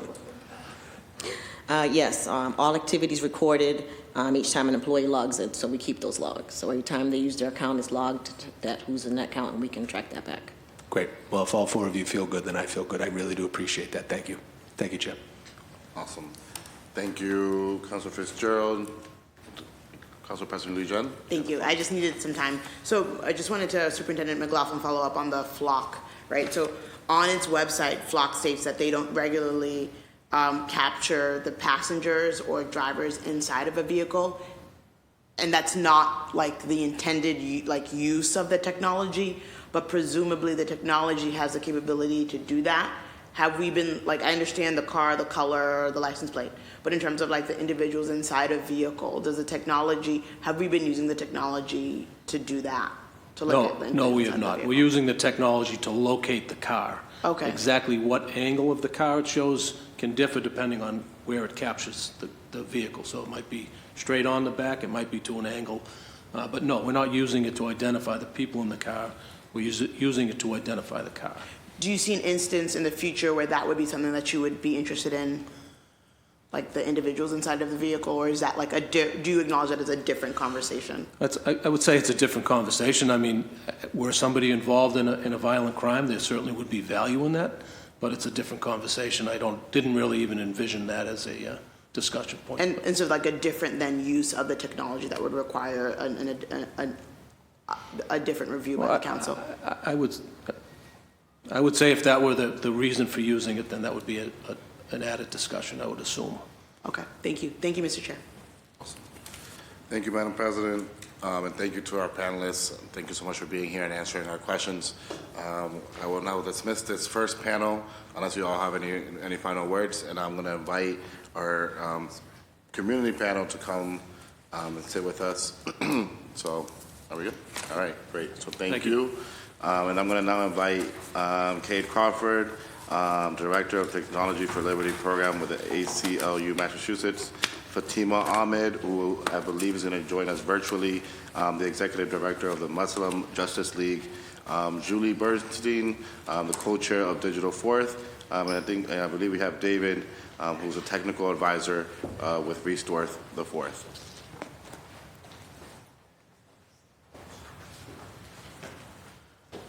Thank you so much for being here and being patient. I know the first part of this hearing took longer than expected, but I know many of my council colleagues had good questions. I think it was a great discussion as well. So I'll turn the floor over to you all in any order that you may want to introduce yourselves and provide any opening statements.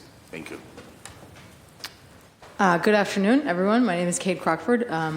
Thank you so much for being here. To all the councilors and Chair Santana, thanks so much for your leadership of this process.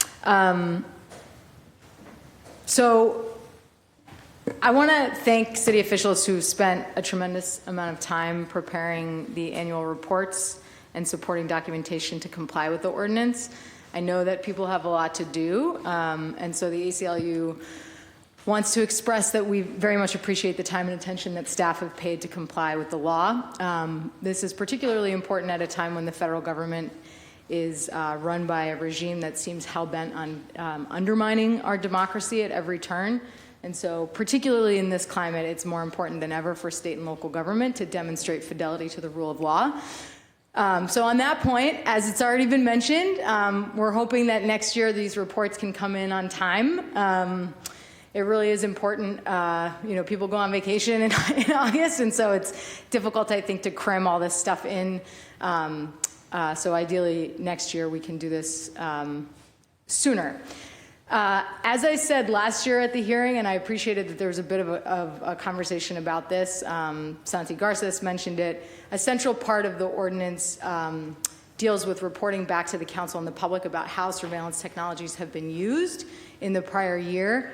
And while we did see some anecdotal information again this year from the Boston Police Department about how surveillance technology was useful in criminal investigations, I think it really would be valuable for us to see the fruit of those labors that Santi mentioned come to light, right? Some systems developed at BPD that can facilitate data, not just anecdotal reporting, but actual data about how often specific surveillance technologies are used in a way that leads to an arrest or a conviction, and for what type of criminal offense. Counselor Murphy left, but when she was here, she mentioned that people are often telling her that surveillance cameras make them feel safe. That's something that I think a lot of people feel, in part because of watching television programs like CSI, where surveillance looks magical, right? It's like there's a crime, bam, it's on camera, bam, you got the guy's face, you get the, cell phone tracking, and then 20 minutes later, the case is wrapped up neat and tidy. Well, obviously we know that real life isn't like television. It would be really valuable, I think, for this conversation going forward, for the council to understand what the actual data looks like. We have close to 2,000 surveillance cameras in Boston that are run by the BPD, over 5,000 cameras in the MBTA's system. We're under a lot of surveillance by the government here in Boston, as we are in many cities in the United States. It is not clear to me what the return on that investment looks like, or what the cost-benefit analysis looks like with respect to the civil rights and civil liberties impingements that may come along with that kind of persistent surveillance and pervasive surveillance, as opposed to the real public safety benefits that the public derives from the police's use of those technologies. So again, we welcome conversations with the administration. We'd love to be involved if you want our help. If not, that's fine too. But we really think it would be valuable to have some sort of system that's embedded in the BPD's records management system that enables that kind of comprehensive accounting, so that we're not just talking about anecdotes, we're actually talking about data. So having said that, I just want to take a step back. Let me say one more thing about the data. So the license plate reader conversation is really interesting to me, because that is one example of a technology that poses very serious risks to people's privacy and civil liberties. And at the same time, it's really not clear to us at all what the public benefit is from the use of those technologies. In prior years, there was reporting in the Boston Globe, for example, about the Boston Police Department's use of license plate readers that indicated that officers were turning off the license plate reader alerts in their cruisers because they were just constantly pinging. They're driving around the city and constantly getting pings for stolen cars and things like that, and it was actually like a distraction, so they were just tuning it out, right? So it would be valuable to know, for example, how often, not only do we see alerts that stolen cars are out there in the city, but how often an alert through a license plate reader system leads to the recovery of a stolen car, right? Let's get some more data about the utility of the surveillance. So that's my first point. But the second thing I wanted to say is just to take a step back and to kind of reflect on the broader context that we're in right now as we have this conversation. Council President Louis-Jean, you've raised some of these issues. Today residents in Boston are more concerned than ever about the possibility that information collected by a city department like the BPD could be used inadvertently, maybe by the federal government or by police in another jurisdiction, to harm someone here in Boston. And these fears are wholly legitimate. They reflect an increasingly authoritarian approach to governance at the federal level, and even in some state governments across the country. So there's a really very scary example that's happening right now, unfolding right now here in Massachusetts. So we're all aware that the President of the United States has ordered his party members in Texas to gerrymander the Texas state legislature to give President Trump's party more seats in Congress.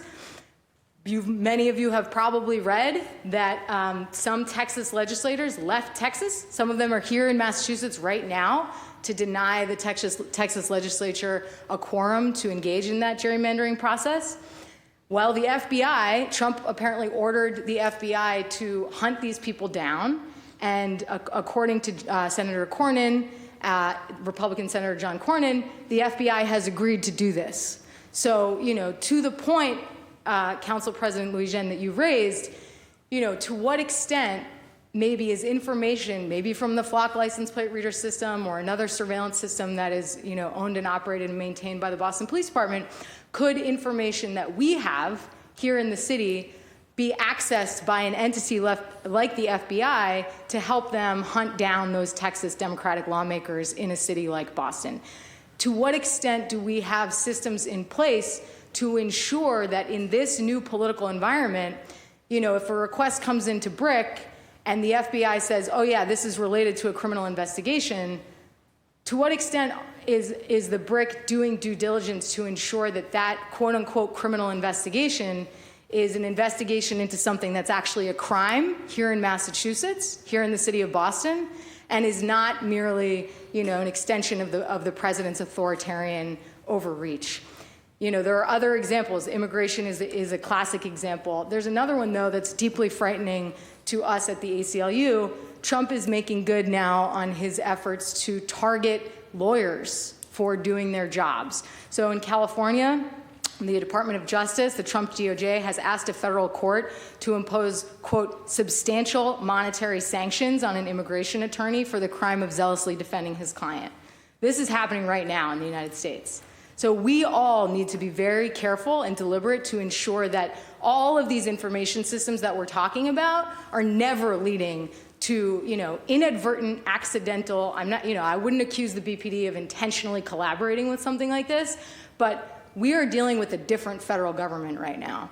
They know full well that here in Boston, the BPD is not meant to collaborate with these types of, political repression activities or with civil immigration enforcement. So how do we know that they're telling the truth when they say this is related to a criminal matter?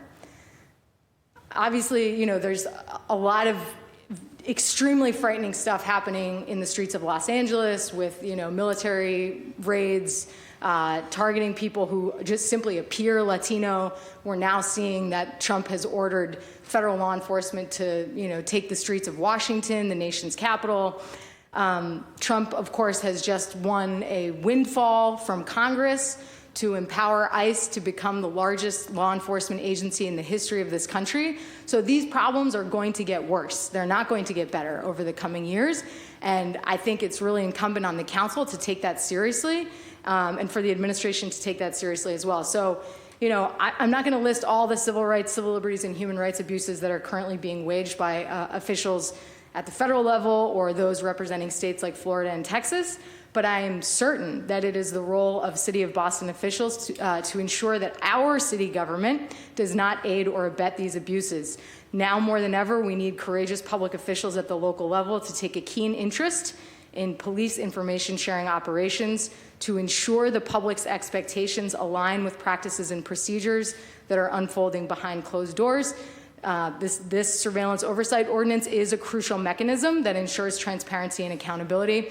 And as always, the ACLU appreciates the partnership with the council and the administration, and we look forward to continued collaboration towards that end. Thank you. First of all, I just wanted to add a couple of little things from observation. State your name for the record. Oh, this is Julie Bernstein. I'm sorry. I'm co-chair of Digital Fourth, and we are, as I was going to say in my formal remarks, a local civil liberties organization focused on our rights under the Fourth Amendment. But I just wanted to add two responses to some previous questions. One is, with respect to ShotSpotter, there is actually extensive data on ShotSpotter collected by Brian Hofer, who's the chair of the Oakland Privacy Commission. And among that, he compiled a whole table of the unfounded percentage of shots from ShotSpotter. And basically, the data on Boston is that 70% of the recorded shots are unfounded, meaning there is no connection to any ballistics or any kind of a crime. And the other thing was a question about Flock and the potential to image people. And Flock says straight up on their website that they can identify a car, including a pet sitting in a pet seat in the vehicle. So from that yes, they have the potential and are collecting sufficient data to be able to image the individuals in the vehicle. And so even if they're not necessarily selling that to you, if they are collecting that, then it becomes available to whoever demands it. And I will continue with my formal presentation to explain why that's a serious problem. Chair Santana and members of the committee, thank you for the privilege of testifying before you. One of the technologies, which is described in the 2024 Boston Surveillance Technology Report, is ALPR. We'd like to use it as a general example of the challenge to our civil liberties that's posed by any surveillance technology which results in the creation of a database. A former National Security Agency employee, Charlie Steve, spoke recently at his local Scarsdale Village, New York board meeting. He explained that Flock provides a system of persistent surveillance through interconnected live view cameras and license plate readers. He said, you can actually go into the database and look for stuff to see if you can tag that person with a crime. He made an analogy to traffic stops. Police officers know if you follow someone in a car for a couple of miles, the likelihood is you'll be able to pull them over for something. He expounded, we're creating that database so that we can always do that for anyone, that you're constantly tracking people's movements. You have that system in place so that you don't need to articulate the suspicion before you're gathering that on someone, before you're actually trying to tag someone with wrongdoing. When you have that system, they are all someone has to do is say, I don't like that person, and then you've got that surveillance already established. The Boston Police Department has implemented surveillance tools with noble intentions. Drones are being used to document crime and crash scenes, assist in searches for lost or missing children, to support BPD responses in special threat situations, and in preparation for large-scale events with significant public safety concerns. Drones may be used at special ethnic day celebrations, LGBTQ parades, and at protests. As we will describe below, federal agencies could demand this recorded data in order to identify people who they regard as a national security risk, or to find undocumented immigrants who have not committed any crimes other than illegally entering the country. The Trust Act offers no protection because it does not prohibit the sharing of any data that is not strictly related to immigration enforcement, and in fact states that it does not prohibit or restrict any agency from conforming with 8 U.S. Section 1182. This statute regards an alien whose entry or proposed activities in the United States the Secretary of State has reasonable ground to believe would have potentially serious adverse foreign policy consequences for the United States as inadmissible. The invasive social media surveillance tools SourceFeed and SearchFeed, which monitor both social media and communications in multiple chat apps, were used by the Boston Police Department under exigent circumstances in October of 2024 in the lead up to the election in order to protect election officials.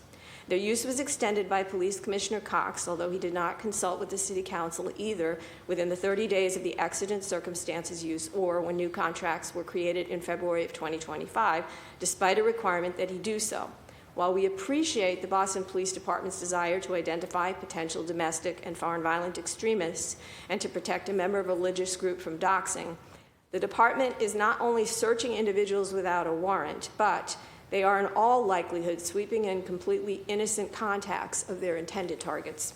The federal government could easily compel the sharing of this data and threaten to terminate the department's federal funding if they fail to comply. The Boston Police Department initiated a trial contract with the ALPR company Flock, replacing the pre-existing one from 3M ALPR.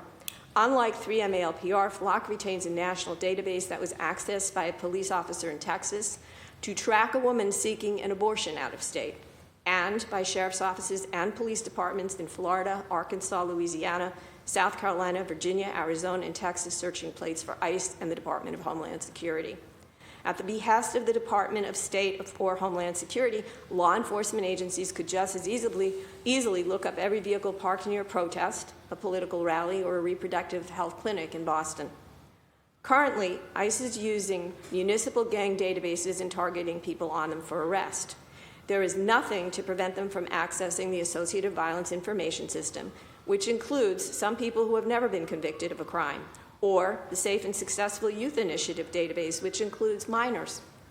There are a number of other databases and technologies which we raised concerns about in our written testimony to the committee. The federal administration now has unprecedented access to collect and search Americans' personal data.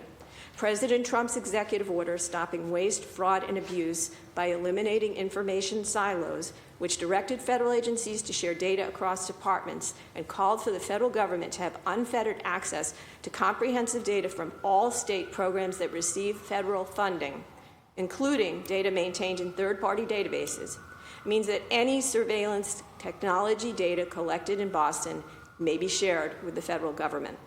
This has serious implications for both our residents and our students. In April, Secretary of State Rubio invoked the Immigration and Nationality Act, which states that a person is deportable if the Secretary of State has reasonable ground to believe their presence or activities in the United States would have potentially serious adverse foreign policy consequences.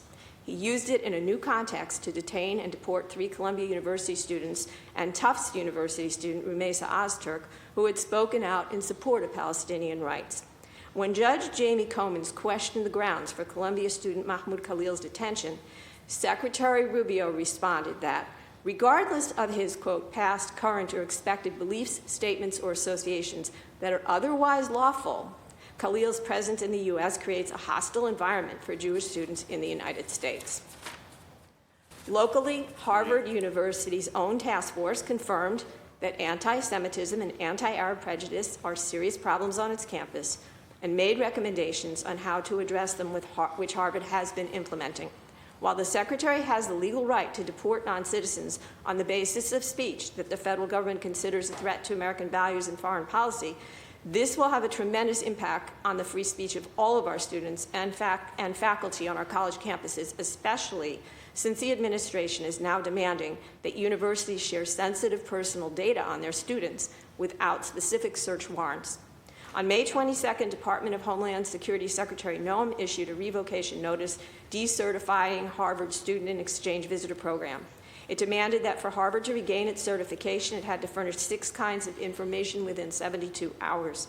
Among the required items was any and all audio or video footage in the possession of Harvard University of any protest activity involving a non-immigrant student on a Harvard University campus in the last 5 years.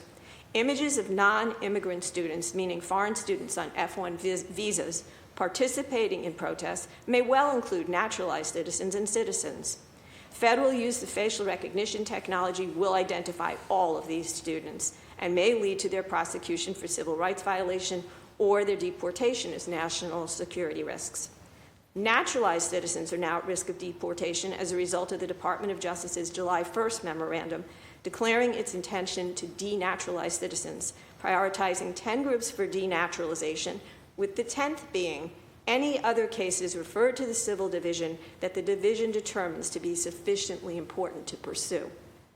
The federal government has strayed beyond examining Harvard and MIT for civil rights violations and threats to national security. This spring, the FBI sought out Boston climate activists for interviews. In light of all this, we asked the committee to refuse approval for social media surveillance technologies and for city councilors to use their power under the ordinance to revoke authorization for approved technologies. Please consider that data gathered by drones, ALPR, and cell site simulators all pose a serious threat to the civil liberties of Boston residents if deployed in the spaces that we've mentioned above. We offer our technical expertise and advice on policies and contracts with surveillance technology companies that can help to preserve Boston residents' First Amendment, Fourth Amendment, and due process rights. We are working with state and federal legislators too, but in these days of over-surveillance, everyone has to step up and do their part to protect one another and the most vulnerable among us. Thank you. Great. Thank you. I think you both have a statement as well. Just want to make sure that, just for the purpose of time, so we can get into counselor questions, if your statement is longer than 5 minutes, to just try to shorten into those 5 minutes, and then that way we can get to counselor questions and get those questions. But really appreciate you all being here and your testimony. That sounds good. Thank you, council members, for arranging this hearing and for your questions and interest. My name is David, and I am technical advisor to Restore the Fourth. That is a national nonprofit dedicated to trying to restore the balance of power between people and government that was intended by the founders and by the Fourth Amendment. I've worked as a security engineer and privacy engineer in industry, and also consulted various government bodies in EU and in the United States on issues related to surveillance and balancing law enforcement interest with the civil liberties interests of the population. And today I'm going to focus my presentation on ALPR, because it's something that you're going to roll out, that you've rolled out before, and a number of things went sorely wrong last time that I hope we will be able to prevent coming up. So I'll start, just so everyone remembers it, with the specific recommendations that Restore the Fourth would like to make for your upcoming implementation, should you choose to proceed. And I'll also conclude with it, justifying, in the meantime, why these are our recommendations. Firstly, FLOC is an optical character recognition system. That means that it converts sequences of letters or numbers that it sees anywhere in an image into a searchable record. Wired reported on October 3rd of last year that people who gained access to FLOC systems because of authorization failures and them being public on the internet were able to look for things like bumper stickers supporting Trump, or statements about Israel, or statements about religion. This means that if your choice of vendor for ALPR captures more than just license plates, it is, as Councilmember Weber was concerned, actually a way to find out about people's First Amendment interests. So, we recommend you choose a vendor that can limit what is captured to the license plate only, or information about the vehicle that does not include bumper stickers or surrounding signage. Secondly, because of the many concerns that are shared by some council members around the behavior of the federal government at the present time, and the fact that it is extremely difficult, if not completely impossible, to determine their actual intent when making a records request of BRIC, they can ask, for example, for something that they think is a crime, but you don't know whether under Massachusetts law the reasons actually constitute a form of parallel construction. They're interested in someone for an immigration violation or a political purpose, but they will tell you that they think a crime has been committed, and maybe it also has. But then the Boston Police Department becomes inadvertently complicit in the priorities of federal government. To prevent this, we recommend that all data is hosted on premises, which is a separate set of features from some vendors that Boston certainly has the resources to deploy.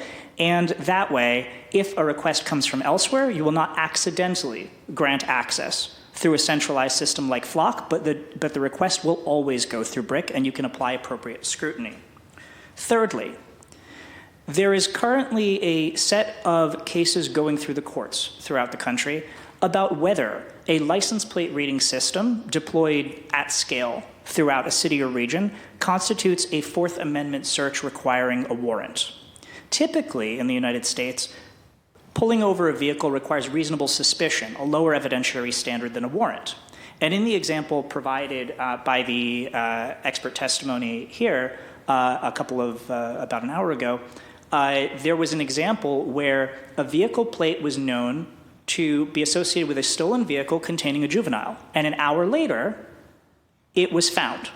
That is a scenario where a warrant could have been sought, granted, and then the search would have conformed with every Fourth Amendment standard, regardless of the outcome of the ongoing litigation.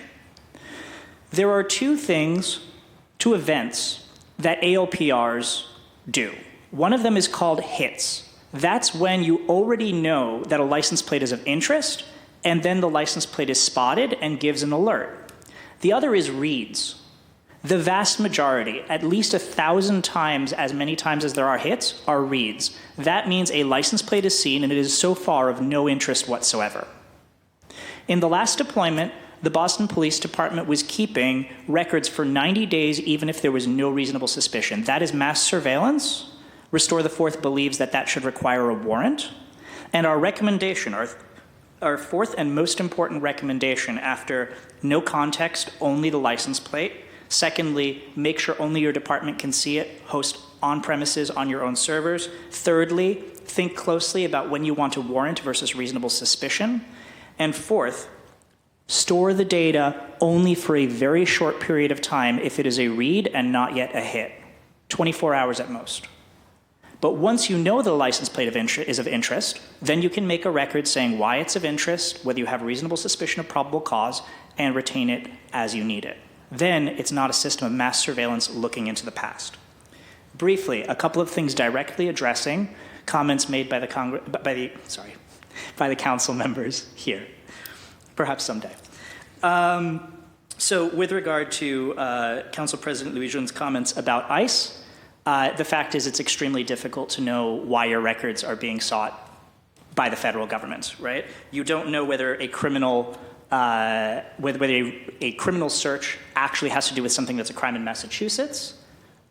You don't know whether there is a criminal reason that is actually masking an immigration reason. And you also don't know what the evidentiary standard is. Do you have probable cause there? Do you have reasonable suspicion? Or is a cop just interested in that car in another jurisdiction? With regard to the questions posed by Councilmember Weber, you asked an excellent question. It's my favorite one of the day because I prepared for this one. And that's, why did the Boston Police Department and Massachusetts State Troopers stop using automated license plate readers a number of years ago? And the answer is because security is a multiplayer game. It's not just the police and people that you call criminals who may or may not be criminals under just laws or non-Massachusetts laws. And it's not just hackers, and it's not just the federal government, it's also journalists. And what happened last time was, it turned out that not only were these constant pings happening, and the police department was more distracted by these alerts and also ignoring the fact that there was a number of insurance violations probably by police vehicles that weren't being followed up on. It wasn't just the fact that a motorcycle that was stolen was seen 59 times in the span of 6 months, and this stolen vehicle information never followed up on, and that communities of color were over-policed. It was also that the Boston Police Department subsequently said that they were no longer using ALPR, yet 2 years later it turned out they still were. And a Muckrock journalist named Kenneth Lipp contacted the department to inform them that millions of records were actually publicly available online with no authentication required. And that included the home addresses of everybody who had a Boston parking ticket. That was thousands of people. And also, an entire list of thousands of names of people that the federal government was interested in, of license plates, of people that the federal government, the FBI specifically, believed were on terrorism watch lists that had not been made public until the Boston Police Department accidentally made them public as part of their ALPR program. So the answer to why this program was stopped is because the Boston Police Department failed to control the data, created a mass surveillance system, and then let it out into the public, violating the trust of several federal agencies. My hope is that this time, if such a system were to be deployed again, it would be done in a more careful manner that wouldn't encounter the same pitfalls. So again, the 4 recommendations are: limit imagery that is retained to only the license plate data itself. Secondly, take all measures necessary to ensure it can only be used by the department, and apply extreme scrutiny for any outside requests. That also means that matching against a federal list that is shared across multiple jurisdictions of license plate numbers may not actually reflect the best interest of Massachusetts law. For example, there are things that are illegal in New Hampshire that are legal in Massachusetts. There are things that are illegal in Texas that are legal in Massachusetts. Third, think carefully about when you want a warrant requirement and when you want reasonable suspicion, and how you document the reason for retaining data. And fourth, retain hits, don't retain reads. Use the shortest retention period possible so that you don't create a system of mass surveillance. You just look for those vehicles which you already know are of interest, have a documented reason for, and pass the evidentiary standard that the Fourth Amendment intended. Thank you. We have Fatima online. Okay. Yeah, hi, can you all hear me? Yep, we can hear you. Great. I'm Fatima Ahmed. I am Executive Director of Muslim Justice League. We're a local organization, and I'll try to keep this brief since my colleagues, covered so much already. Just want to appreciate everything that they shared. And I'll also flag that I will be testifying not tomorrow, for the social media tools, but next Tuesday during the community testimony panel. I hope counselors will join that to hear from community members, but particularly I'll be speaking to what we already know about BPD and BRIC's use of social media, including surveilling my own organization and how they're already doing that and what it means for them to be adding new tools. For this hearing, I first really want to urge the council to take additional time to dig deeper into how these tools are used, and especially how so many of these databases, technologies, and tools expose data to federal law enforcement. Year after year, we rush through this process. But this year, and the news that you're seeing every day, including the news coming out of DC right now about the National Guard, should urge this council to take this much more seriously. The process and intention of the ordinance has already been ignored, with BPD both submitting this late, but also using new tools before actually running this through the council. That's not just the social media tools that they're already using, that they're seeking permission for, but embedded in this report are a number of items, particularly under the databases, the software and databases section, that are not being flagged as like new technologies or even significant changes, like adding flock license plate readers. It's particularly concerning that many new applications and databases can be lumped in there without scrutiny. One item I'll flag for you all is the Bulletin app, which, from what we can see from its own marketing tools, it seems to have been developed, directly with BRIC or for BRIC, and would include sharing with other, law enforcement outside of BRIC as well. And so it's a bit surprising that, this new tool was developed, around BRIC, and this is the first that we're hearing of it. Additionally, the switch from, a handful of license plate readers in the past to, a much larger number from Flock, given everything my colleagues just shared and the constant news, not just about Flock, using Flock tools being used for immigration enforcement, but the intention of, Flock to expand beyond, the license plate reader tracking is very concerning. There's a number of databases that were added, as well as expansion of cameras that all deserve thorough review. And now that's in addition to the many technologies that were previously approved. And some of you might remember, the first time that this ordinance first went into effect, there was a very rushed process, and many counselors said that, we would dedicate time to this in the future. But time and time again, that hasn't happened because it's an overwhelming amount of technology and information. But there are a number of items already approved that really deserve additional scrutiny, some of which you've heard about many times, like Gang Database and ShotSpotter. There's additional items like Stingrays, which, can essentially be used as a cell tower to force cell phones in the area to go through it.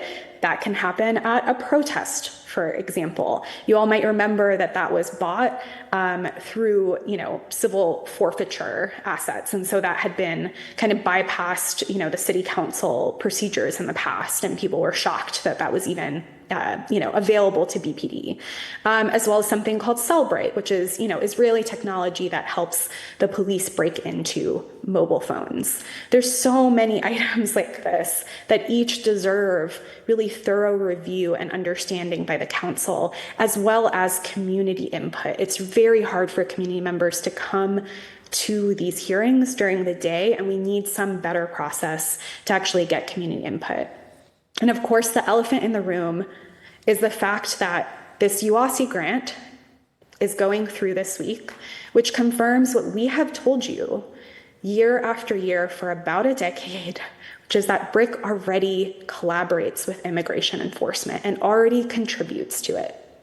The Trust Act is actually just a very small barrier when you have a fusion center like BRIC, as well as federal task forces that BPD participate in. We know that those are all intentionally set up to do information sharing, right? Not just through technology, but just verbally, right? They can communicate about these things. You'll hear, BRIC telling you time and time again that other agencies don't have direct access, but we know that a DHS agent sits at BRIC every day, right? And we know that they communicate through these task forces. Many of these technologies were also developed specifically to allow information sharing and to expand access by other law enforcement. So I just want to say that these annual questions are appreciated, but the questions and even just revised policies are not enough to protect us from what's happening. We have to actually scale back, and we have to do it now. The only way to actually protect people is to not collect that information to begin with. Thank you. Awesome. Thank you so much. And again, thank you to our panelists for being here. We'll now turn it over to counselors for their questions in order of arrival. We'll do about 4 minutes, and we'll do as many rounds as we need to. Council President Nugent, you have the floor. Thank you, and thank you to this panel for providing additional insight into a lot of the questions that we had when we were asking questions to BPD. Kay, the example that you gave regarding the Texas Democrats fleeing and the FBI pursuing them, and whether that would be a criminal matter, and whether the Boston Police Department would respond to any information request. I don't know if there is anything that we have that would formally prevent, any policy that we would have that would formally prevent that information sharing to happen, other than the discretion of the police department. Is that correct? Thanks for the question, Counselor. That is definitely my understanding, is that there's no law on the books or policy at the BPD that would prohibit Boston Police from sharing information with the FBI in that situation. And I find that to be terrifying. And, I think there's a question of how do you say this? Is it preferable to state that I believe that the department is not a department that would turn over that information, or to live more in certainty of knowing that it's a department that wouldn't turn over that information because we had some sort of certainty on the books that wouldn't happen? And I know that BPD is not present on this panel right now. If I am misunderstanding that there is a written policy that would prevent, and because when we talk about the Trust Act, that is about civil deportations. It's not about other forms of, criminal activity that the FBI has deemed criminal activity.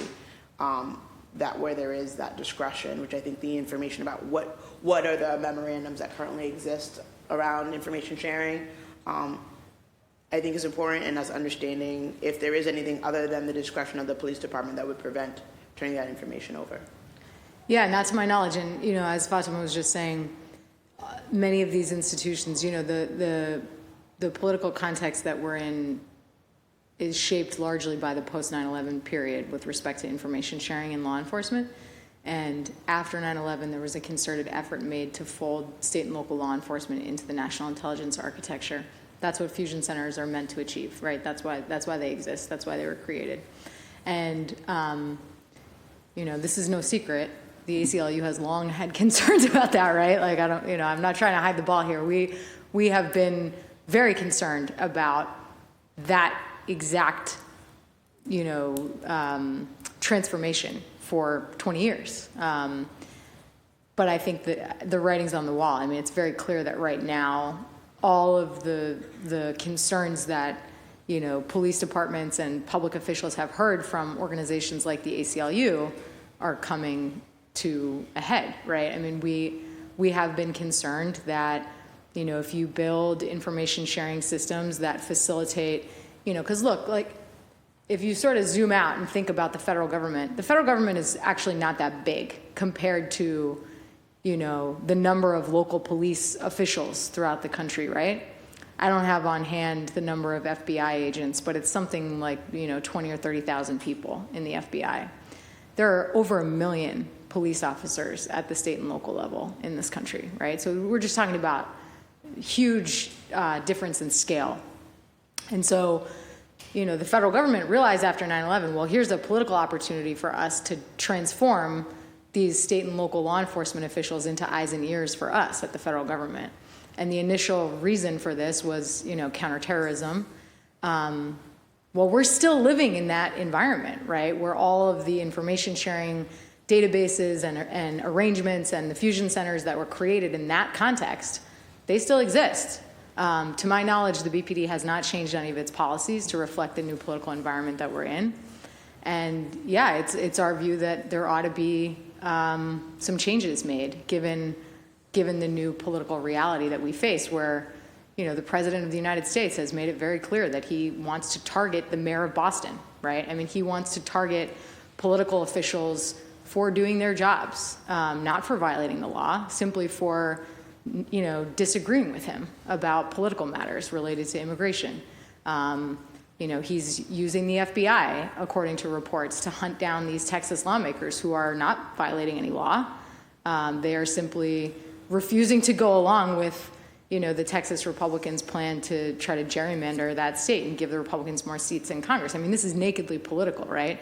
We are really seeing a transformation of the federal government that is very scary, and I think that local policy and law ought to reflect the change. And as far as I know, it hasn't. Thank you. I think that ended up taking my time, but so I appreciate Mr. Chair for indulging me. Thank you. Thank you. Councilor Weber?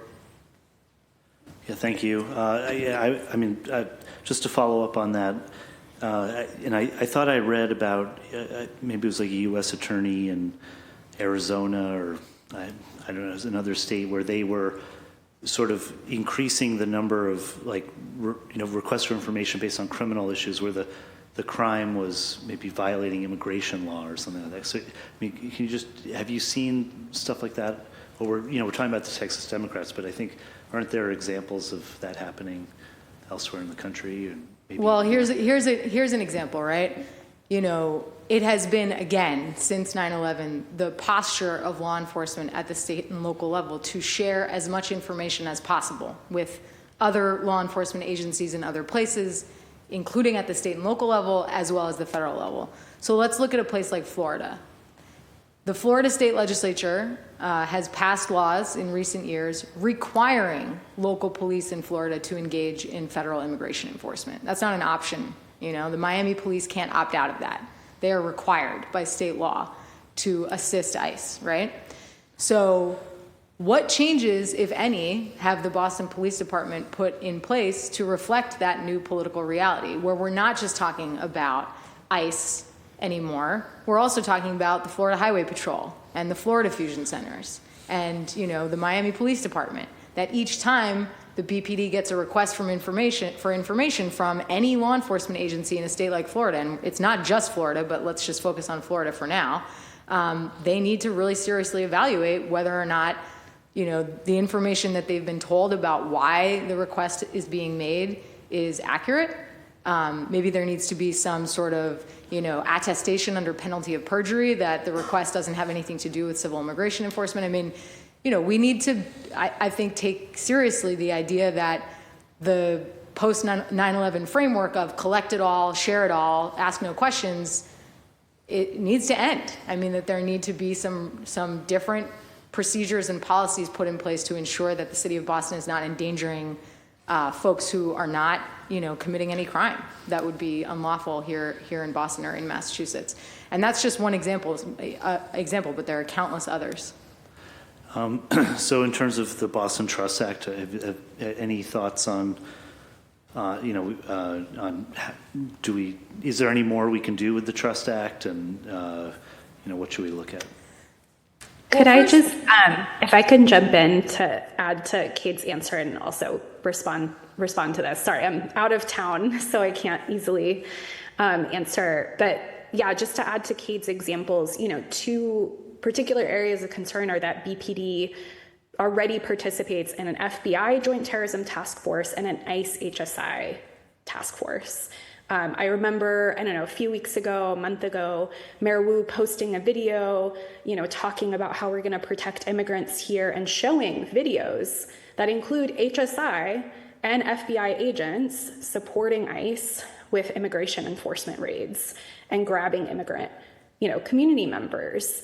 And yet our police department participates in those task forces with these agencies that are, one, directly working on this, but also have, a very different scope of what they can do versus what local law enforcement can do, right? Typically, we expect BPD normally to only be looking into folks who have actually, committed a crime. Again, we know that's not the case. I know that since they look at MJL's social media quite regularly. And yes, to this question of the Trust Act, I think this, keeps coming up. And what we know at this point is that both BRIC and these task forces are major areas of concern that the Trust Act does not address, or even, HSI was carved out of the Trust Act so that they could continue working with HSI. And what I, suspect is that those task forces and some of these other informal communication pathways through BRIC are the way that, this famous example of this young person being deported from East Boston, even though they don't have direct access to the gang database, maybe that happened through the ICE HSI task force. And that's only the example that we know of. There may be many more examples of that happening. Okay, yeah, I'm not going to ask another question, but Yeah, Kate, so you had something to add. through the chair, I mean, I think to Fatima's point, the other major transformation that we've seen in federal law enforcement since the Trump administration came into office this second time is that the Department of Justice issued a directive almost right away in late January to the FBI, the ATF, the DEA, all these federal law enforcement agencies that previously were doing real criminal investigations into, cybercrime and fraud and, tax evasion and, child sex abuse and really serious criminal matters.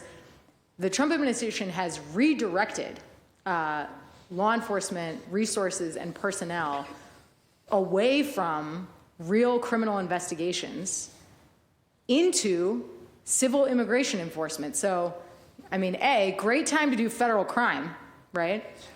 And B, we in Boston really ought to be looking carefully, as Fatima says, at those pre-existing task force agreements and other partnerships that we have as a city with federal law enforcement agencies, because they are not doing what they were doing on January 19th.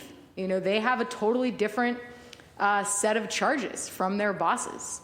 And so, yeah, just again, I also just want to say that in my experience looking into these matters, doing things like filing public records requests with the Boston Police Department, reading through voluminous, records that we've gotten through public records litigation around things like the gang database, I have lots of reasons to believe that the Boston Police Department cares a lot about adhering to the Trust Act.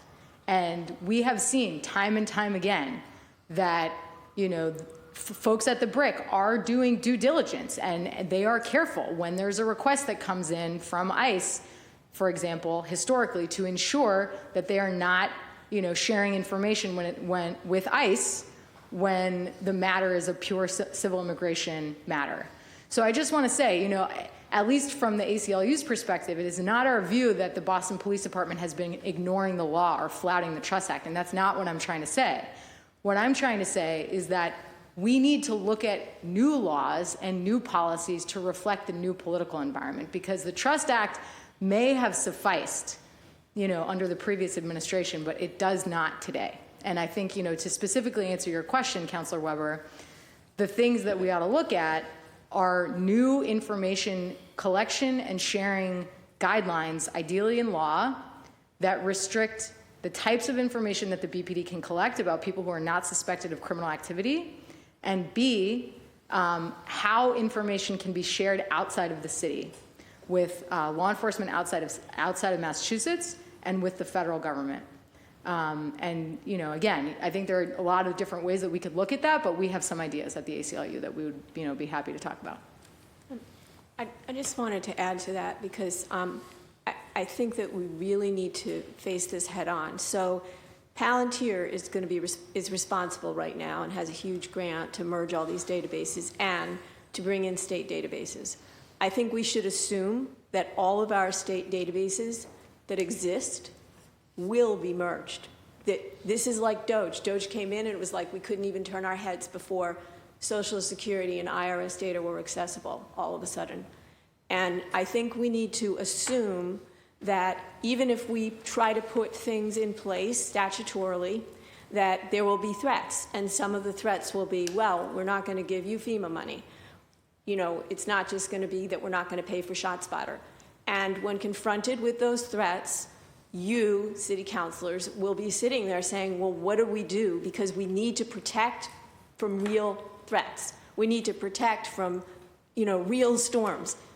How do we deal with this? And so I think that you have to really seriously consider what we're collecting and storing and how long it's being stored, make sure there's nothing that is accessible in real time to outside agencies right now. But even that limitation is a problem because they could find a way to access things in real time and so collect their the data and download it and keep it. So I think that you really need to reassess which of these surveillance technologies that you have are worth the potential damage that can be caused when the federal government gets them. Thank you. Chair. Do you have an extension? Yes. After that? Go ahead. So as one is wont to do in European history, I'm going to use Belgium as a cautionary tale. In 2016, Belgium was bombed, the airport Zaventem, and they took an approach rather similar, but I'd say even more strenuous than the French one of the year before, after the Bataclan attack, where they redirected a huge amount of their existing police force, including police officers who were on traffic control, normal traffic control in person, into surveillance departments instead. They started surveilling the entire country electronically. That included a new law which changed Belgium, a country that was supposedly in favor of human rights, to one where for anybody to buy a SIM card, in other words, to get a cell phone plan, they had to present ID that would be registered in a central database. And Edward Snowden quickly pointed out, correctly, that traffic fatalities went up in Belgium because they'd redirected the attention of the police departments from where it was actually needed, rationally decided over a long period of time in the allocation of public funds, instead towards fancy new technologies that fed an appetite of thinking, well, if we just surveil more, we'll be able to solve more things, and then people will think we're interested in public safety. Technology is very attractive, but there is a fundamental problem with mass surveillance, and that is the same problem that happens when you use any inaccurate diagnostic technique, for example, in medicine. The balance of public safety when it comes to technology has two aspects. One of them is that it's game theoretic. The possibility that it will be misused later or by somebody else is ever present. And that's where all these concerns about fusion centers in the federal government come in. But or Palantir coming in, something Doge-like. But the other is the statistical question. False positives constantly pinging police officers and using up resources where actually there is no crime there and there is nothing to follow up on, or there aren't enough resources to do so, are a misuse of public funds. And therefore I strongly concur with Cade's assertion that there needs to be an accountability mechanism to tally up whether the trade-off is actually worth it. Very briefly, there are several principles to abide by when deciding whether to use a new technology and to collect new data. These all actually are encoded in European law. We don't have those in the US, but one of them is necessity and proportionality, this kind of trade-off that we just discussed. The other one is minimization. Only collect what you need in order to achieve the objective. Thirdly, only store the data for as long as necessary for the original purposes for which you collected it. And fourth, least privilege. Make sure only the people who need to and the systems who need to can actually access it. Awesome. Thank you. Councilor Pepin, you have the floor, and then we'll do a second round. Yeah, thank you, Mr. Chair. To the three panelists, for the four panelists here today, just thank you so much for such informative information and for your perspective on everything. Definitely very enlightening to hear all of it, especially during these times of the federal government and just trying to balance everything from municipal government to federal government. We're all connected at the end of the day. And this has actually made me interested in asking you all for your perspective on transportation enforcement. And it's a topic that I'm very passionate about, of making sure that our streets are safe, people are not violating speed signs, people are not running red lights, stop signs, etc. So I wanted to get your perspective on the fact that obviously the tracking of license plates probably not being used properly, but I've been following cities like Providence and Pawtucket, Rhode Island, where they just have the cameras on like school zones and they're tracking and they're able to track if a car goes over the speed limit in front of a school and then they get ticketed. Has your organizations done any studies on that, any findings on that? I would be curious to learn about it because I want to make sure that if this is something that I continue to pursue, I want to do it the right way. And I want to make sure that it doesn't negatively impact residents, but in reality, it just makes our streets safer. Well, you may hear some disagreement on this panel about that question. I can speak to the ACLU's perspective. So first of all, Boston can't do automated traffic enforcement without the state's permission, so good luck with that. Right. I know they're working. I know that the governor just signed into law that the MBTA buses are now going to be able to use cameras for the enforcement of bus lanes and the school stop signs as well, for the stop signs on a school bus as well, but not red light yet. Right, not red light, not speed cameras, Correct. right. So our view at the ACLU of Massachusetts is that the policy and law need to be really strong in terms of the privacy protections. There's state legislation that we think is adequate, that meets those requirements, that would, to the point that David just made, there's something called the Fair Information Practices, and we actually do have them codified in state law. The Massachusetts Fair Information Practices Act says that government agencies shouldn't collect more information that they need, and they should only use it for the purpose for which it's collected, right? It's called the purpose limitation.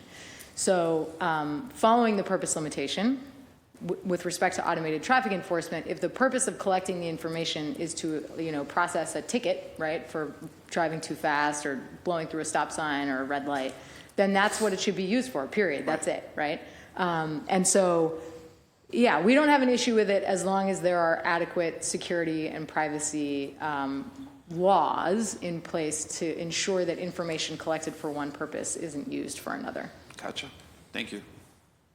Yeah, I can add that actually many organizations have been looking into options like that. I would recommend looking at a report from Livable Streets, local transportation organization that put out a report about how to do that specifically so that you can scale back law enforcement, right? If you're doing that so that we can pull law enforcement out of traffic enforcement or scale them back, that's helpful, and there are ways to do that. And, it's particularly important because we know that there's so much data that shows, how much racial profiling there is and who gets pulled over by the police. But we also know, I will say, just from the past few months, especially in May, when we had, just massive operation of ICE here locally in Massachusetts, what we have heard from folks on the ground within, the immigration justice network that we're in and attorneys is that it seems like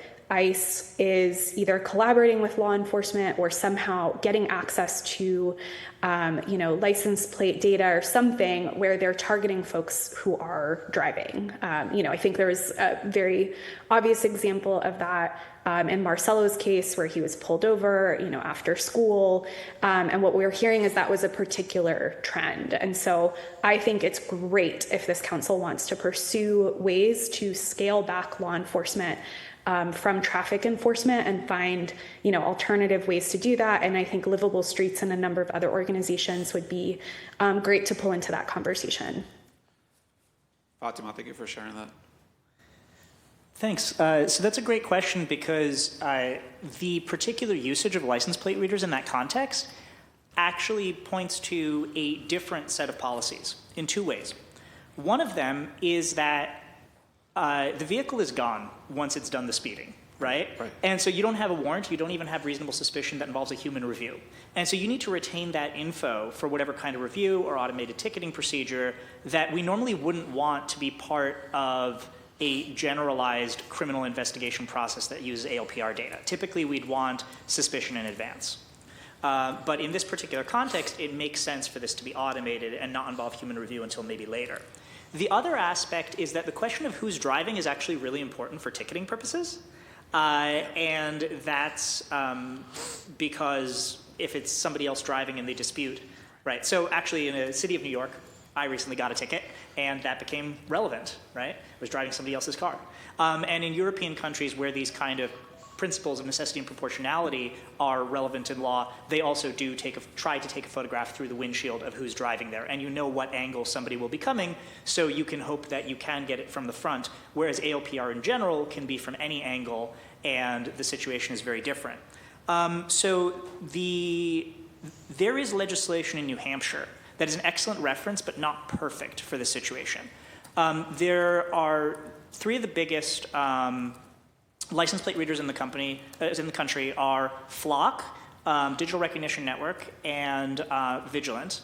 And the latter two, in 2014, sued the Utah state legislature to try to restrict how much states and local jurisdictions could regulate ALPR.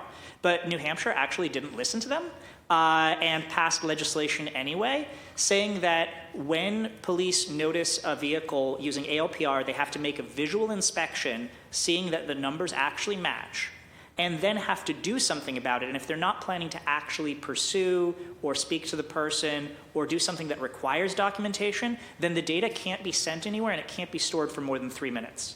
Now, that's not going to work in this scenario because you're probably talking about static pole-mounted cameras that automatically do ticketing, but you can take inspiration from that system in making sure that if there's no traffic citation that's going to occur or be attempted by the department on the basis of that data, nothing is stored.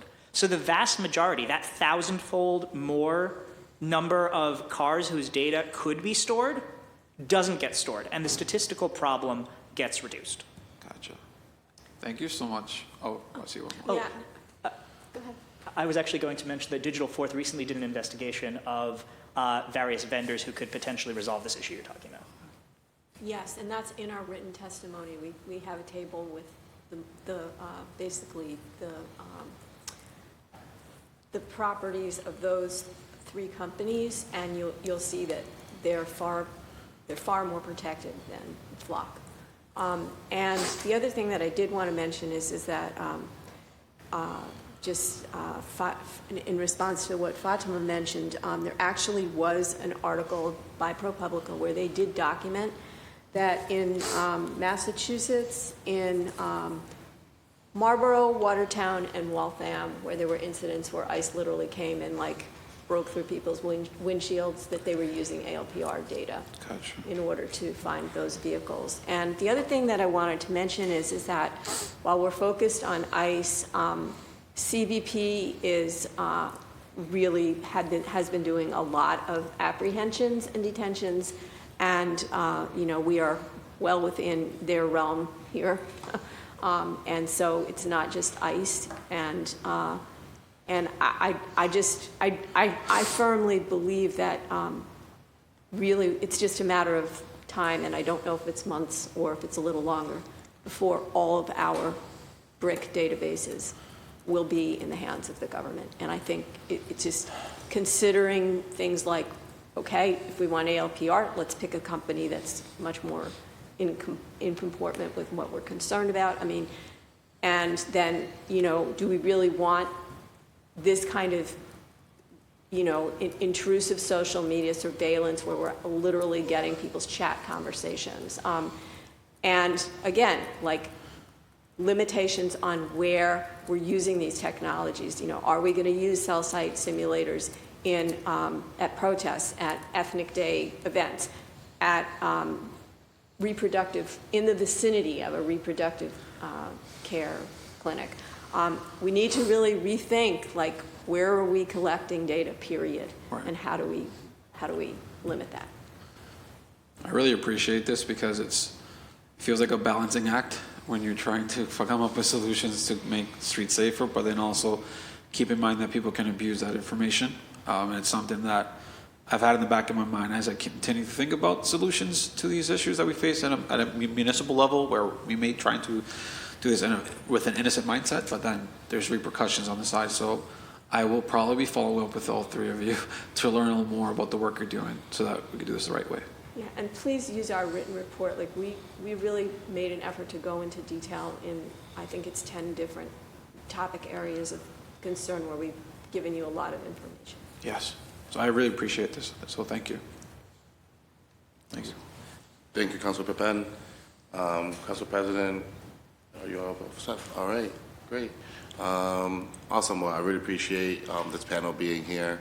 I know that there's going to be, there's a hearing tomorrow. There's public testimony next week, as Fatima mentioned. So there's going to be more conversations. And I'm sure that there will be conversations also within colleagues of mine. So does this panel have any final words to say, or want to just give you an opportunity to Fatima on the virtual? You're good? Yeah, I just want to thank you for passing the 17F to get the MOUs for working with external agencies. I think that's great and excited to see those. Yes, we're excited to see those too. All right, great. Well, with that, I really want to thank, again, the panelists, both the administration, the community panel, thank all my colleagues who showed up and asked questions, and I appreciate everyone. This hearing on docket number 1355 is it? I think there are maybe Oh, some wow, public, I skipped a whole public individuals. Yeah, no, absolutely. Thank you. I completely skipped that. Thank you. We're going to turn over to public testimony, and we have 2 people signed up. So if you did sign up, please come to one of the right here in front of the chamber. When your name is called, please come down to one of the podiums and state your name, neighborhood, organization, affiliation. Please speak into your microphone, and please keep your comments to 2 minutes. I have Julie Bernstein, and then Fiona Degnan. Actually, I didn't realize that they Yeah, no worries. Do we have Fiona?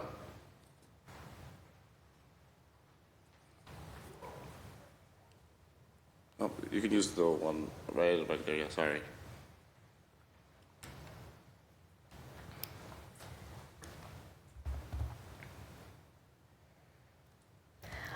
Thank you. Good afternoon.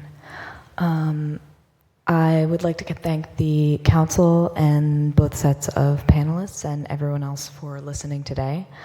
My name is Fiona Degnan. I am a political science and statistics undergraduate student at Smith College in Western Massachusetts, and I've been living in Boston part-time for the past couple of years, most recently in South End at 39 Cunard Street. And I intend to remain here after I graduate.